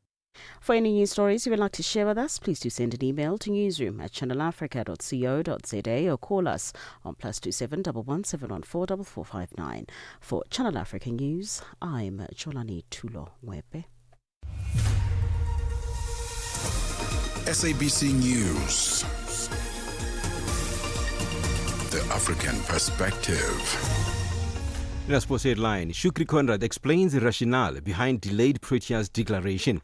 And Canadian Olympic champ has been banned for 2 years. I'll be back with these and other stories at the bottom of the hour. Wake up, Africa. Peter Ndoro and Asanda Beda are here to help you rise and shine. Weekdays, 6 till 9 a.m. Central African Time. Only on Channel Africa. All right, let's focus now on what's been happening in Sudan. In the midst of Sudan's devastating conflict, which erupted in April 2023 between the country's regular army and paramilitary RSF, millions have been displaced, food insecurity has soared, and famine was officially confirmed last year in parts of Darfur. Just yesterday, the RSF announced a unilateral 3-month humanitarian truce, a move that's been welcomed internationally but not yet accepted by the army leadership. This hour, we examine what the truce could mean on the ground for families facing hunger and displacement and for humanitarian access and the prospects of relief in the war-torn regions such as Darfur. Well, to help us unpack this, we now speak to Lenny Kinsley, who's the head of communications and spokesperson for WFP Sudan. Thank you so much indeed for joining us, Lenny. Thank you for having me. So maybe you can start by describing what the humanitarian situation in Sudan is right now, particularly in the troubled Darfur region and other hard-hit areas. Yes, so Sudan is currently the largest humanitarian crisis in the world, and around 20 million people, over 20 million people, are facing acute hunger. And 2 areas have been confirmed in famine. One is El Fasher, the capital of North Darfur, and another city, Kadugli, in South Kordofan in South Central Sudan.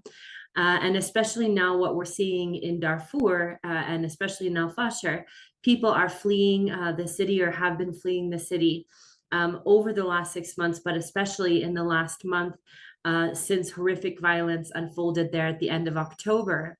And, you know, they're trekking on foot with little or nothing, arriving in nearby towns or cities such as Tawila with literally nothing and having endured being trapped by conflict in the city.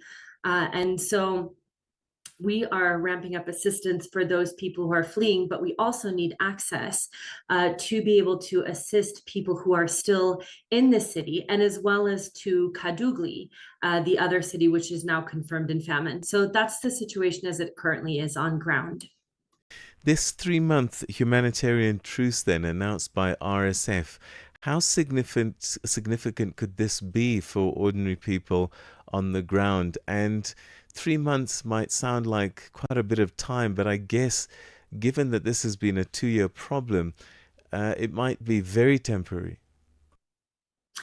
So we really need, a humanitarian truce, a pause in the fighting. What we really need is sustained access, and especially to those 2 cities that I mentioned.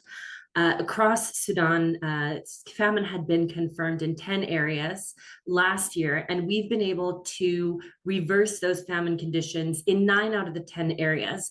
Now we're still looking at those 2 cities, and those are 2 cities that we haven't been able to access regularly. So what an end in the fighting or a lull in the fighting would mean is that we can get a constant flow of aid into these areas that are hardest hit, really ramp up assistance there, because that's what's required to reverse those famine conditions, as we have in other parts and other areas. And so we would hope that those that translates into realities on the ground. But for now, we continue to call for access to these areas. You've called this the world's biggest humanitarian crisis at the moment. What then is your key message to the international community as Sudan stands clearly on the brink of further humanitarian catastrophe? I think the main message is that this humanitarian crisis is man-made. It's driven by conflict. And there are ways to step up and end this conflict. We need concerted diplomatic efforts by the international community. We need concerted and sustained attention on Sudan, which over the last 2.5 years since the war started and the humanitarian situation has really spiraled and become so catastrophic, has been lacking. So we need those diplomatic efforts. We need the attention. And of course, the funding and resources to sustain and maintain the adequate humanitarian response in order to reverse these catastrophic conditions that we're seeing. And we've shown that as WFP, we can do that. We have turned to the tide of hunger in many areas. So we need additional ways to access the places we haven't been, and we need additional resources. And that's where the international community can really step up with their voices, with diplomatic efforts, and of course, with funding. Lenny, thank you so much indeed for talking to us and giving us some insights into this desperate situation. Thanks for your time. Thank you for having me. That's Lenny Kinsley from the World Food Programme in Sudan. She's the head of communications and the spokesperson, telling us a little bit more detail on the dire situation, on what is being seen as the world's largest humanitarian situation in the world today. Gender-based violence is destroying lives and tearing communities apart. It happens in homes, in schools, at workplaces, and too often in silence. But it doesn't have to continue. If you see it, speak out. If you are hurting, reach out. Because doing nothing is not an option.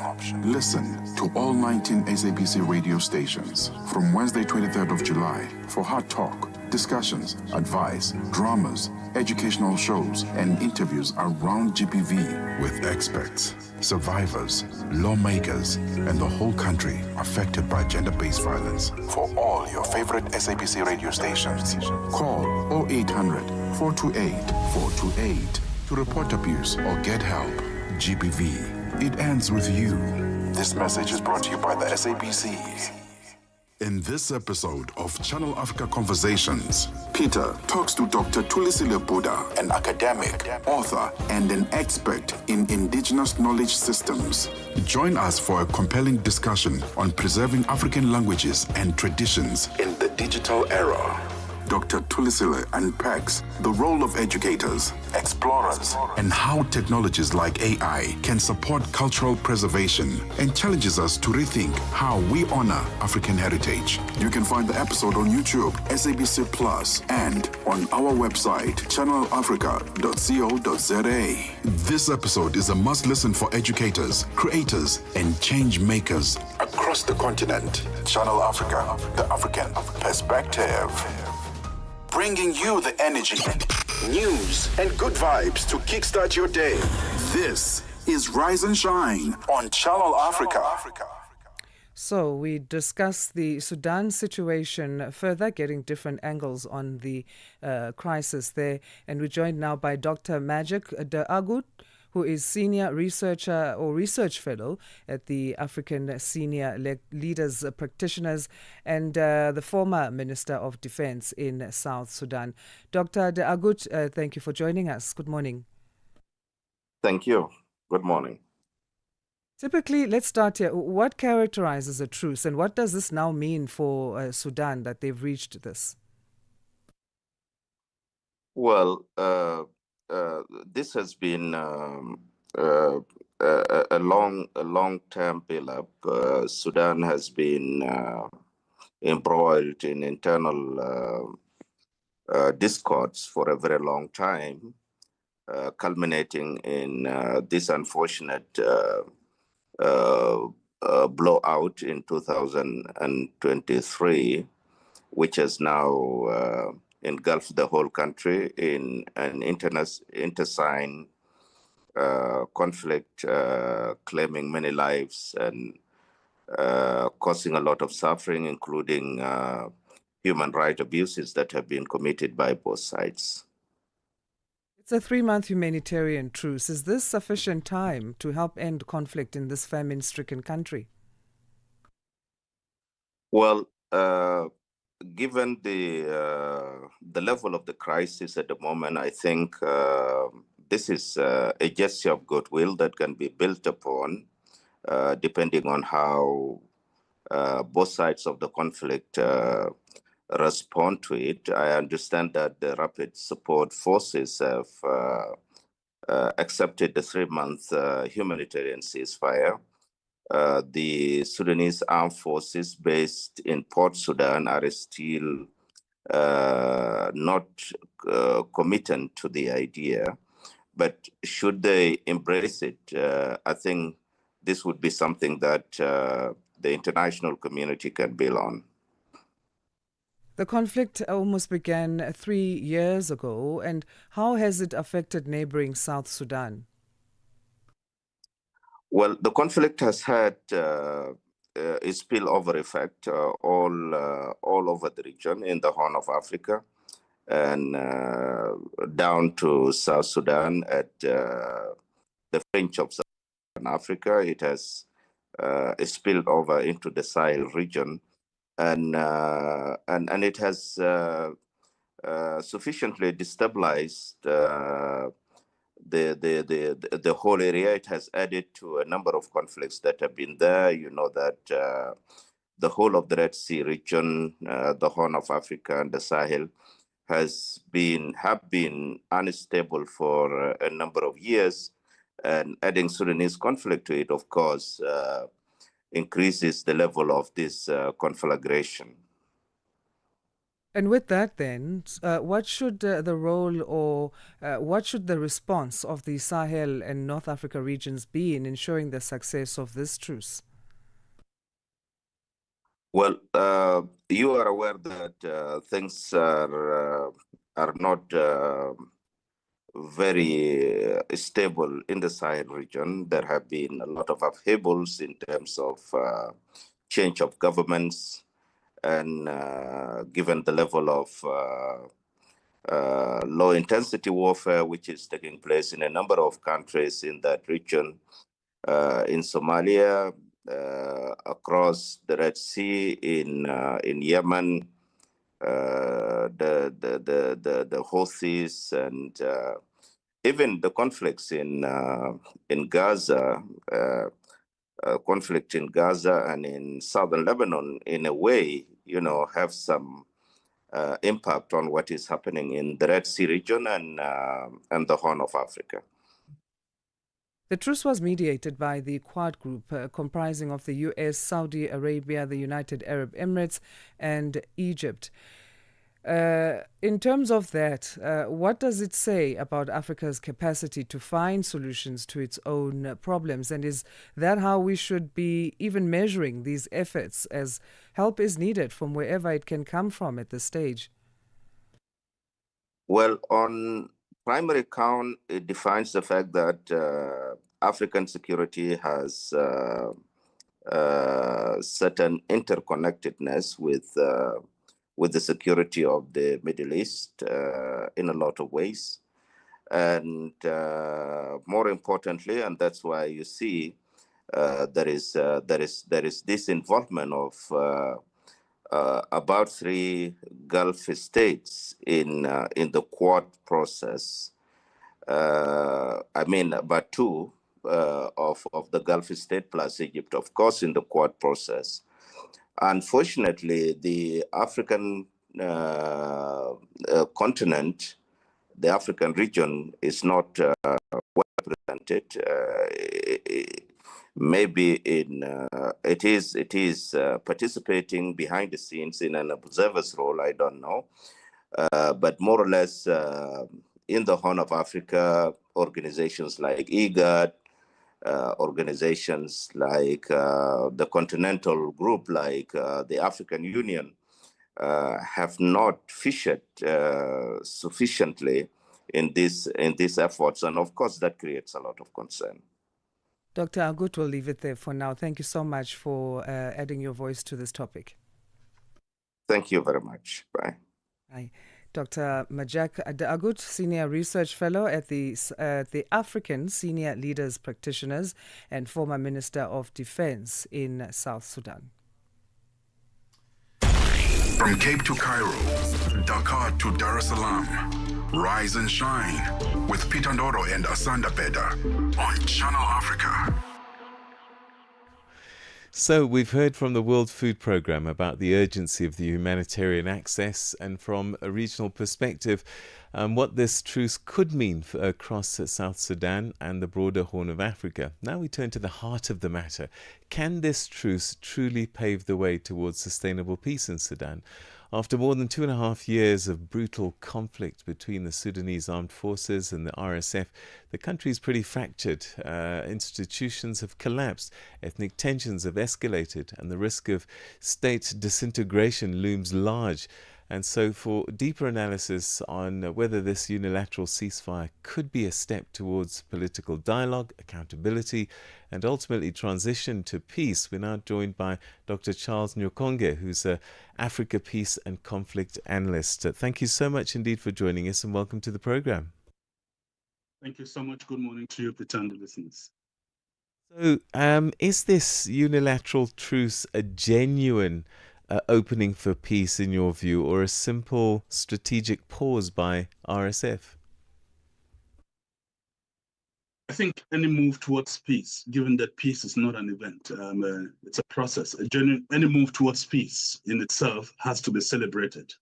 And to the extent that even if it is a truce for a day, it is 1 or 2 lives lost that are going to be saved.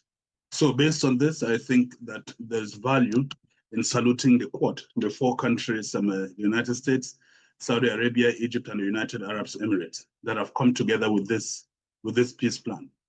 The signals is that the international community is no longer willing to continue to stand by and watch Sudan destroy not just its country, but burden other states with refugees. So what do we make of the fact that the army has not formally accepted the ceasefire? What does it mean, and what challenges could derail this ceasefire, inverted commas, because still not sure if it'll play out? The army hasn't ratified the ceasefire agreement, in part because the army continues to believe that they were making credible inroads in recovering lost territory, or in ascertaining themselves as a legitimate armed force of the country. They have equally not ratified because of the concern that it legitimizes RSF, which to them is a terrorist organization that does not enjoy statutory recognition in the country, as it were, at the moment.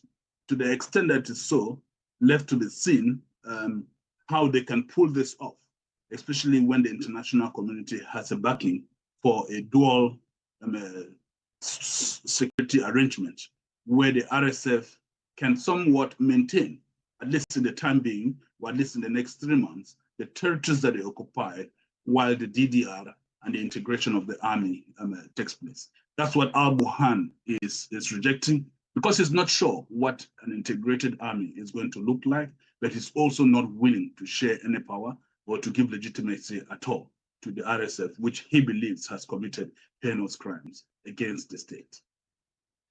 So from a conflict resolution perspective, does this truce signal a diplomatic breakthrough for the mediators, or is it too early to tell? At this point in time, it's too early to tell. For a mediation to actually succeed, especially in early days, the warring parties must accept the credibility of the mediators. Al-Burhan is not accepting the credibility of Qatar, of some of the mediators, against the backdrop that they have contributed in supporting the RSF. And so just based on that, it's hard to see how that impasse is going to go through.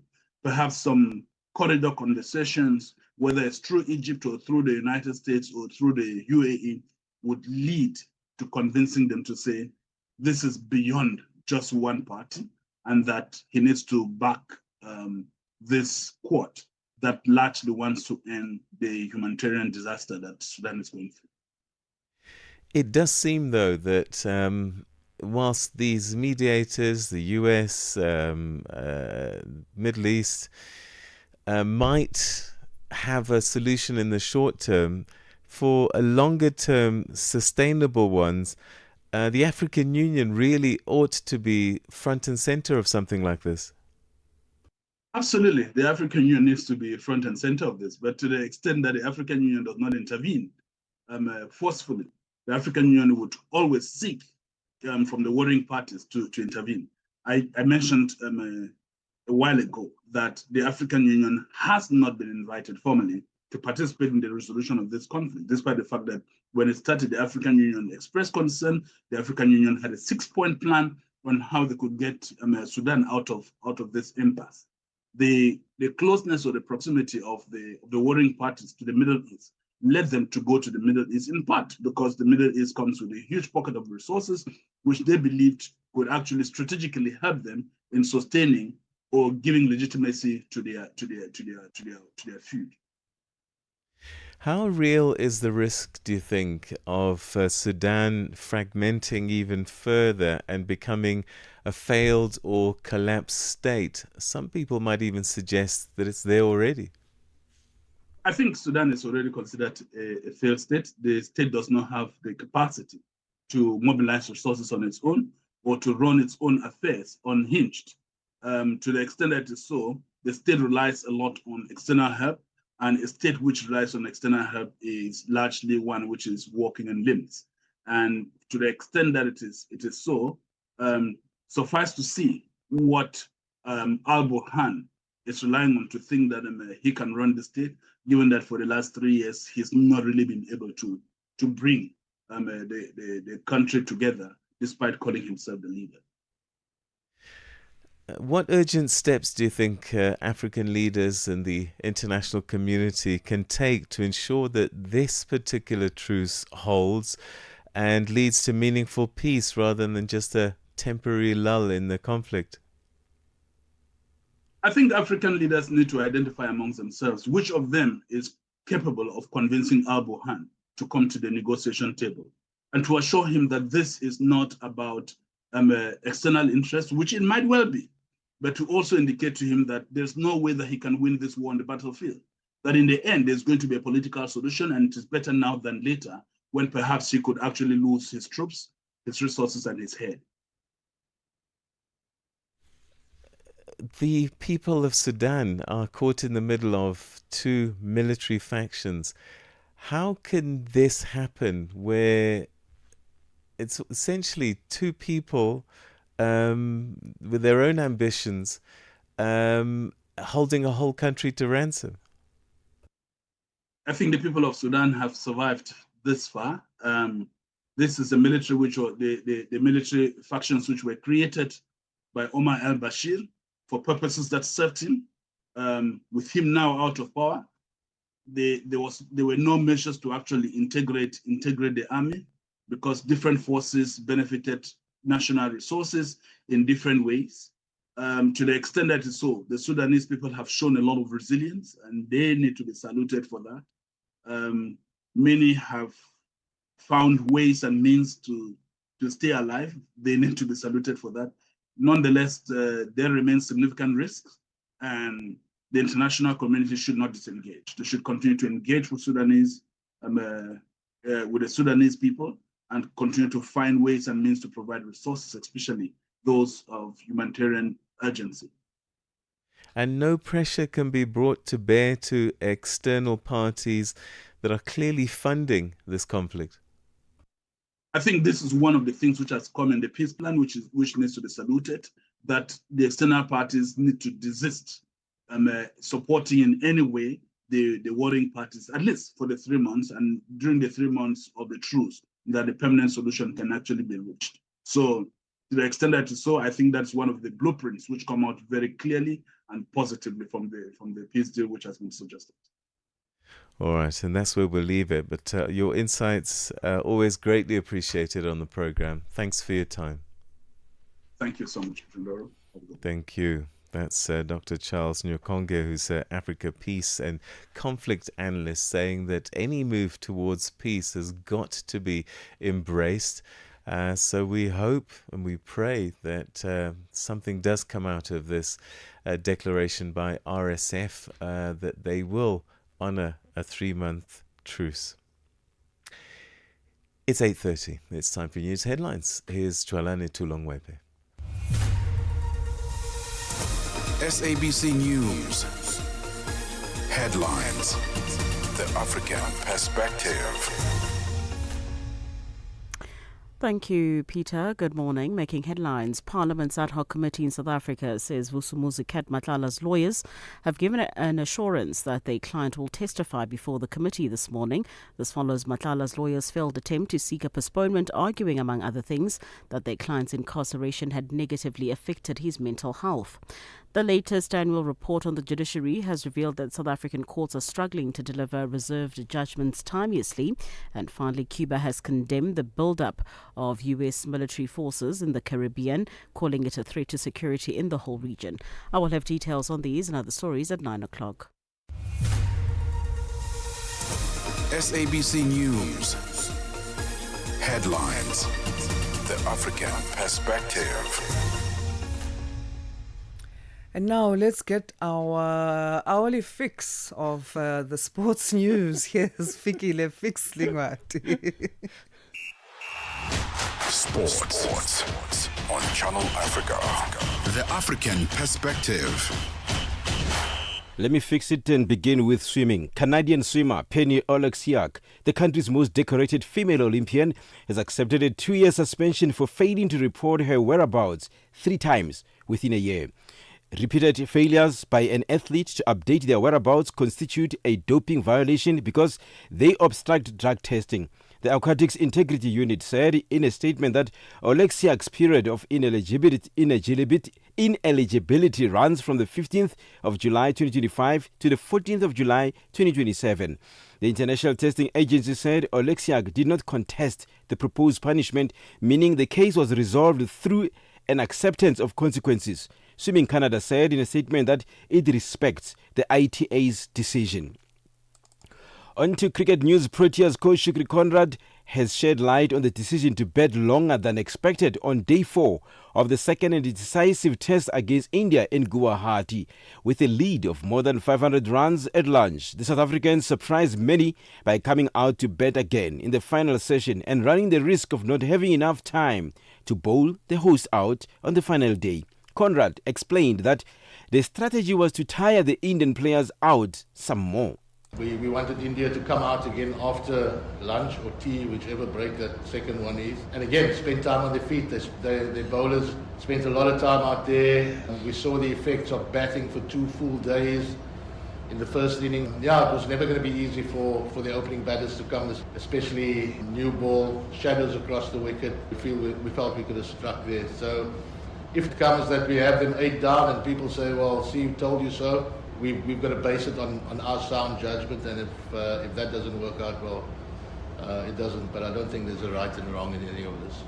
With 8 wickets still to get in 3 sessions and a 522-run cushion, Conrad believes the series is already in the bag for his side, which would end a 25-year drought on Indian soil. Obviously, 2-0 is a lot better than 1-0. But like I said, this game never ceases to amaze us. But I'd like to think that the series is secured. I'd like to think that. But yeah, we're going to go all out for the win. Yeah, hopefully Marco, the spinners, can do the job. I think this wicket has stayed remarkably good. We did expect it to deteriorate a little bit more, but there's just maybe a little bit more consistent spin now, more than anything else. But yeah, we're going to give it our best shot. On to football news. Chelsea produced one of the most best European performances in recent years as they beat Barcelona 3-0 at Stamford Bridge, sealing an important Champions League win. Chelsea took advantage in the full one after the interval, controlling the match with confidence and repeatedly carving open Barcelona's depleted defense. Let's end with karate. Team Nigeria says they are ready and raring to go in the upcoming 2025 World Karate Championship to be played from the 27th to the 30th of November in Cairo, Egypt.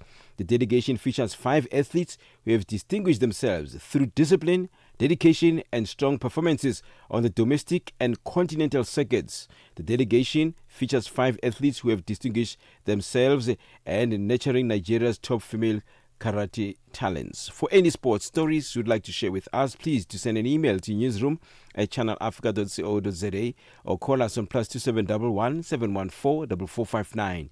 This is Channel Africa Sport with me, Figile Lingwati. Sports on Channel Africa. The African Perspective.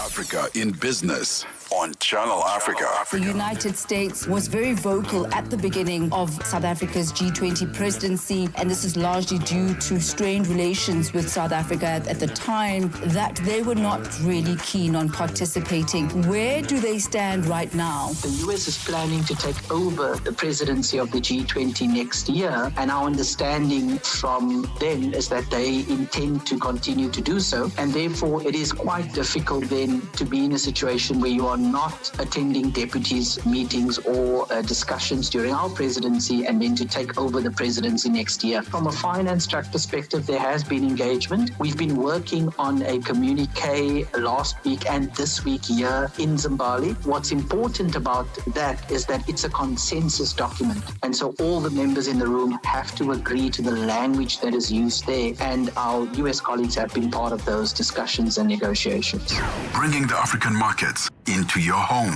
Channel Africa, the African Perspective. Okay, so it's time for us to find out for the last time on Rise and Shine's Wednesday edition what's been happening in the world of business, commerce, economics, you name it. At the business desk is Tabiso Lehuko.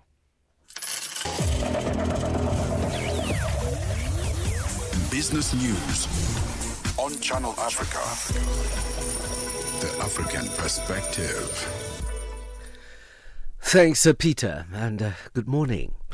South Africa's Department of Trade, Industry and Competition says that there is bipartisan support in Congress as well as in the White House in the US for the renewal of Africa Growth Opportunity Act, commonly known as AGOA, for 1 year. AGOA expired last day of September this year.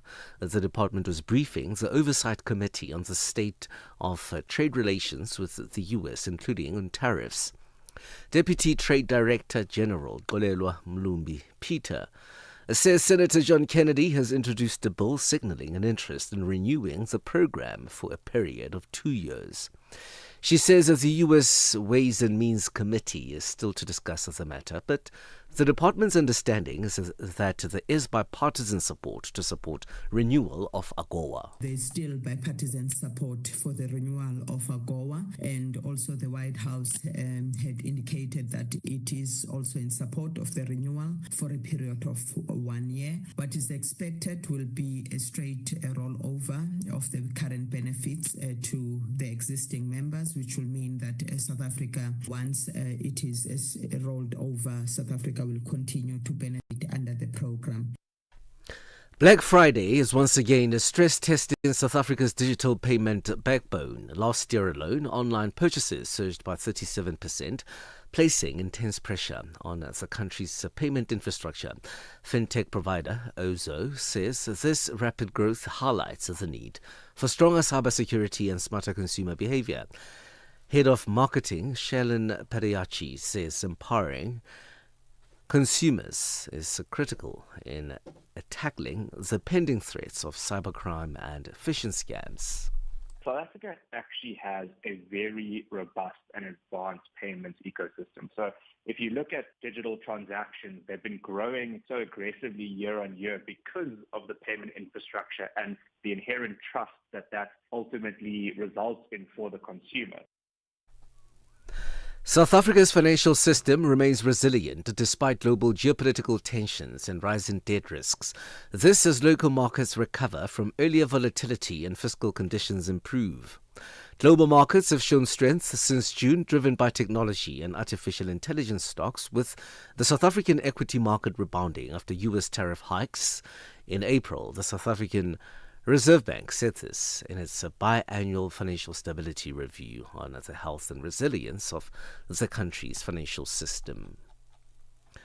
Caledonia Mining Corporation will proceed with its Bilboes gold project after a feasibility study projected strong returns. The company, which bought Bilboes in 2023, estimates peak funding at $484 million and total capital costs at $584 million. It plans to refinance the project mainly through debt and equity from its Blanket gold mine in the Matabeleland South province.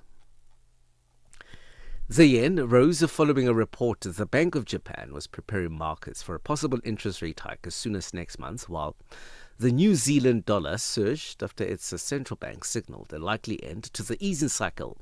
A change in Bank of Japan messaging over the past week has shifted focus back to inflationary risks of a weak yen from earlier worries about the U.S. economy. Comments aimed at reminding markets a December rate hike was still a prospect. The yen reversed losses from earlier in the session on the back of the news, leaving the dollar trading below the 156 yen level. $1 in Nigeria is trading at 1,453 naira. In Botswana, it's at 13 pula 31. Kenya, 128 shillings, 767. In Zambia, 22 kwacha 89. The BRICS countries in Brazil, the dollar there will cost you 5 real 38. Russia, 78 rubles 72. India, 89 rupees 15. China, 71 8. And in South Africa, the dollar will cost you 17 rand 24 cents. 76 pence a British pound, 86 to the euro. Gold $4,162 and platinum $1,554 per ounce. Brent crude oil is at $62.77 a barrel. For any business stories you would like to share with us, please send us an email to newsroom@channelafrica.co.za or call us on +27 11 714 4459. For Channel Africa Business in Johannesburg, I'm Tabisolo Hoko.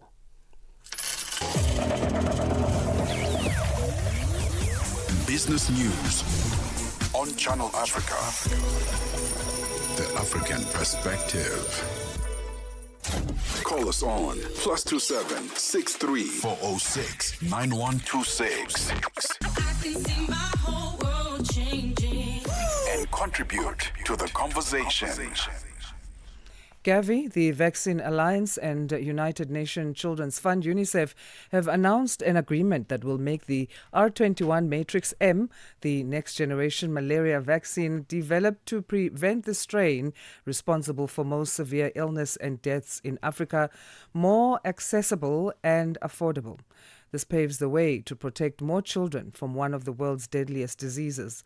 The deal, backed by Gavi and executed by UNICEF, is expected to generate up to $90 million in savings for Gavi and will enable the full vaccination of nearly 7 million more children against malaria over the next 5 years. To talk to us further on this, we're joined on the line now by Dr. Paul Mwakum, the Regional Health Advisor for Eastern and Southern Africa at UNICEF. Dr. Mwakum, good morning and thanks for making time to talk to us. Good morning and thanks for inviting me. It's our pleasure. Please take us through then in terms of this announcement that you made. Does it mean that all countries will be getting malaria vaccines at lower rates? Yes, as you may know, malaria remains one of the greatest threats of child survival in Africa.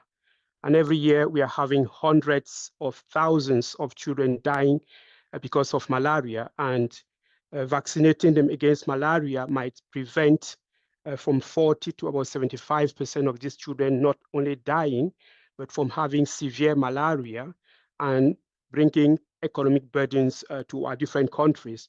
So this is an opportunity for countries to be able to improve access to the vaccines for malaria and protect more children. Yes. What inspired this move by Gavi and UNICEF? Well, I think this announcement and reducing the prices is a decision that is recognizing that affordability is a big barrier for healthcare delivery. And by reducing this is going to provide an opportunity, as you said, to make gains of about $90 million. But this is going to help us reach about 7 million children with this vaccine by the end of the decade. If we look at the problem of malaria, are you happy with these targets and figures, or more needs to be done? I think more needs to be done always. And I just want to make it clear that the vaccine is not the bullet, the magic bullet.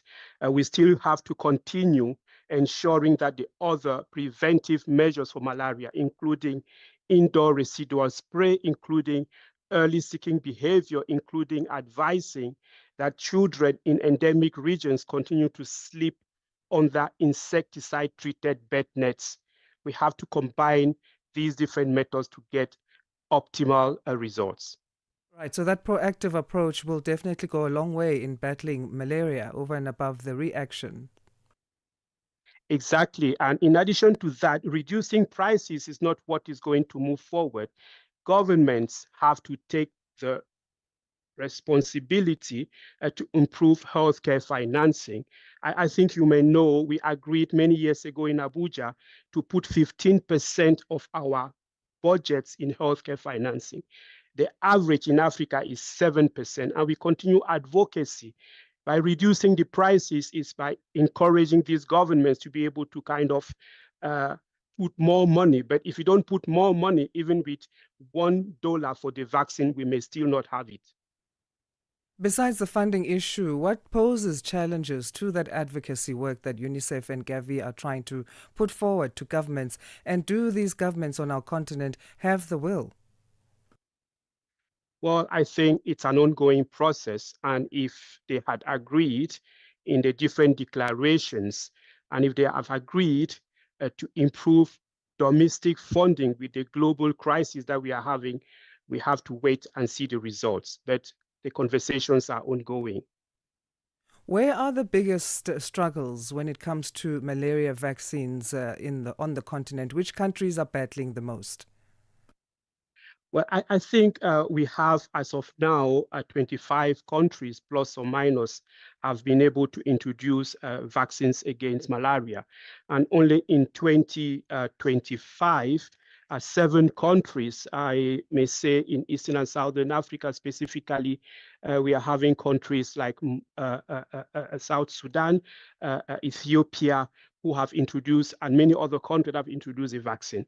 24 countries or 25 countries reaching 39 million children, I think is not enough, because we have many countries with high burden of malaria that have to step up. And I think reducing the cost of this vaccine is a big, big motivation.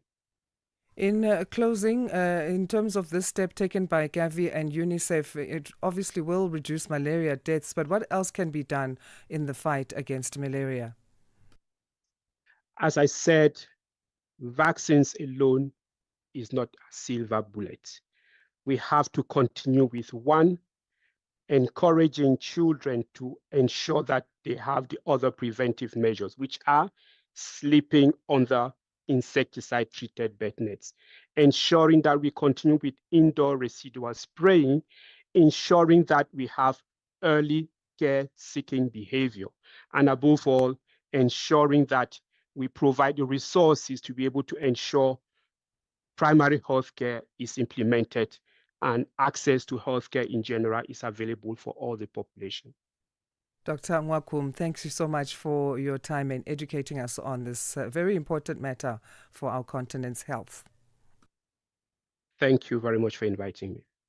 Our pleasure. Dr. Paul Nwakum is the Regional Health Advisor for Eastern and Southern Africa at UNICEF, speaking to us on the line there. So UNICEF and Gavi, or the United Nations Children's Fund, and Gavi, the Vaccine Alliance, have entered an agreement, and this will make a next-generation malaria vaccine developed to prevent the strain responsible for most severe illnesses and deaths in Africa more accessible and more affordable for our countries on the continent.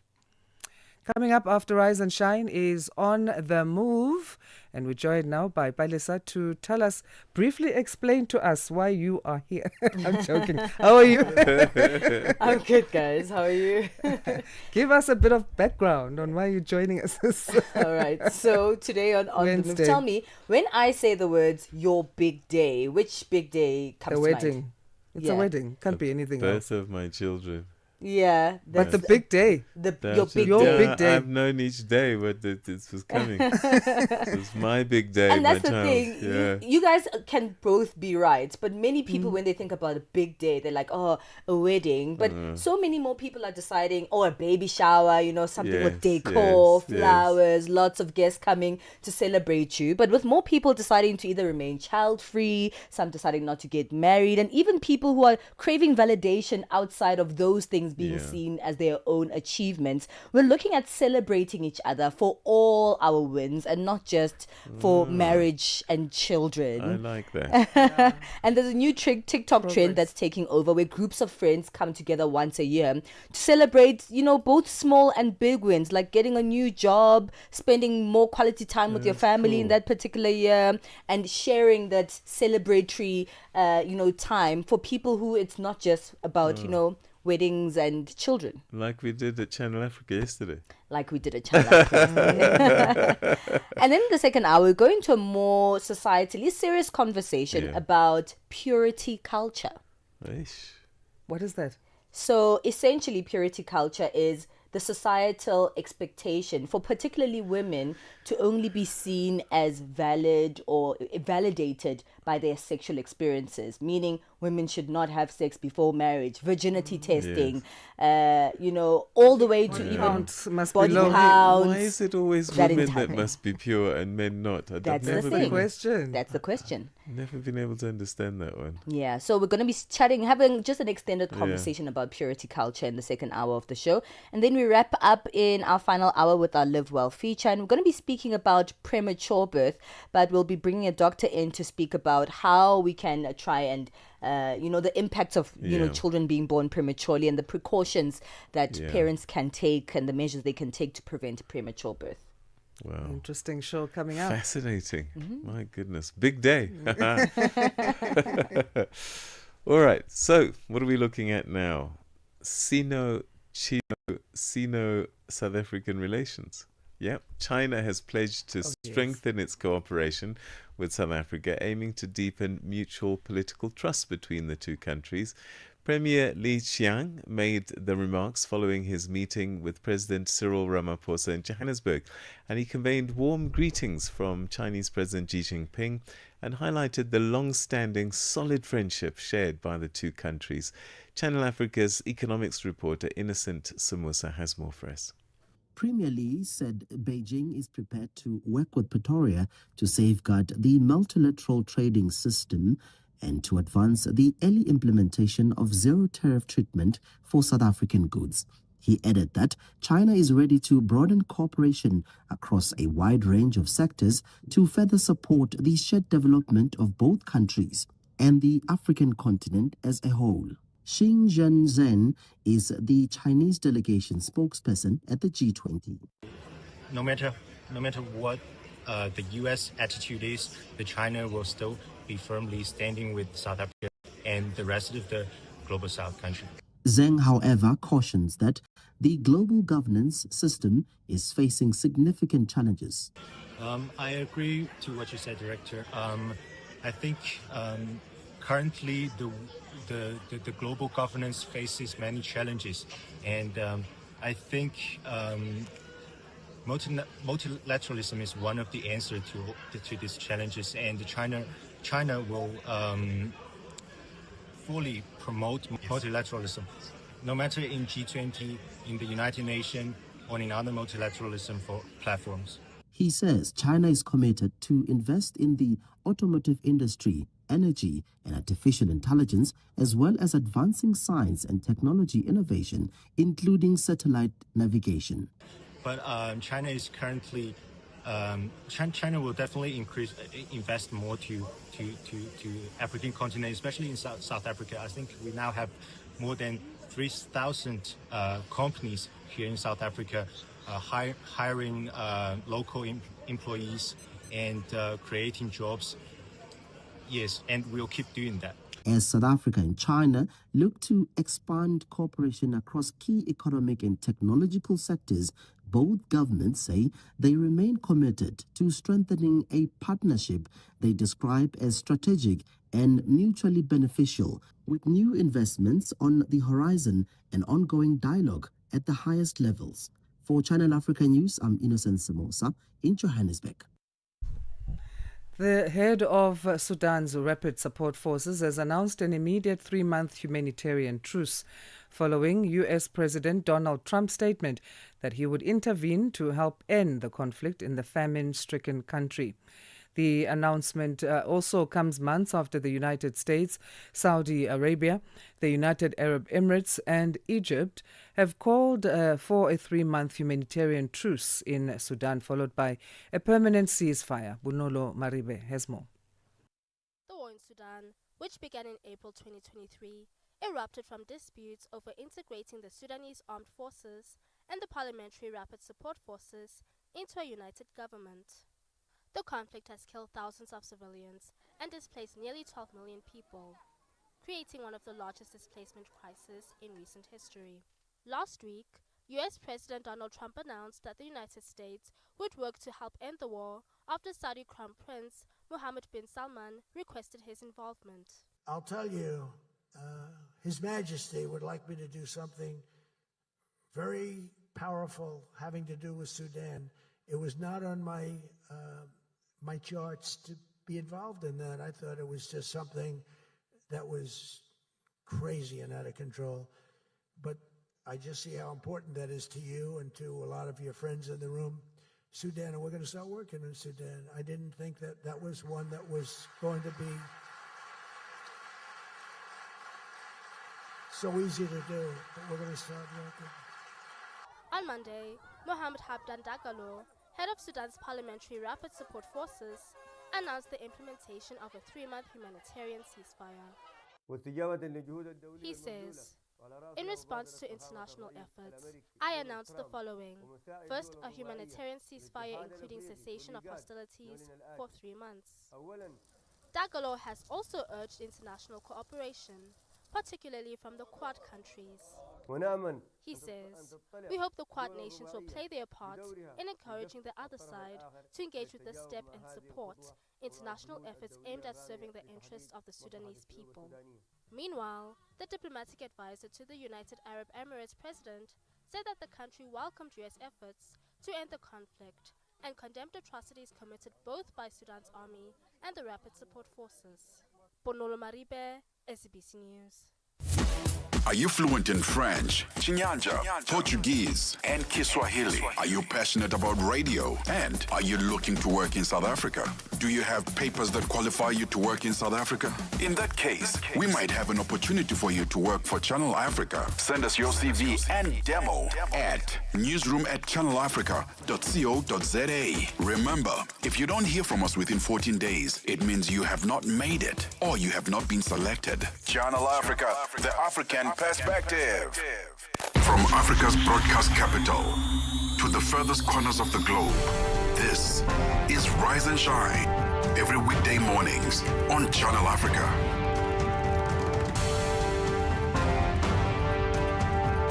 Miss Rise and Shine, Asanda Beda. Yes, Mr. Rise and Shine.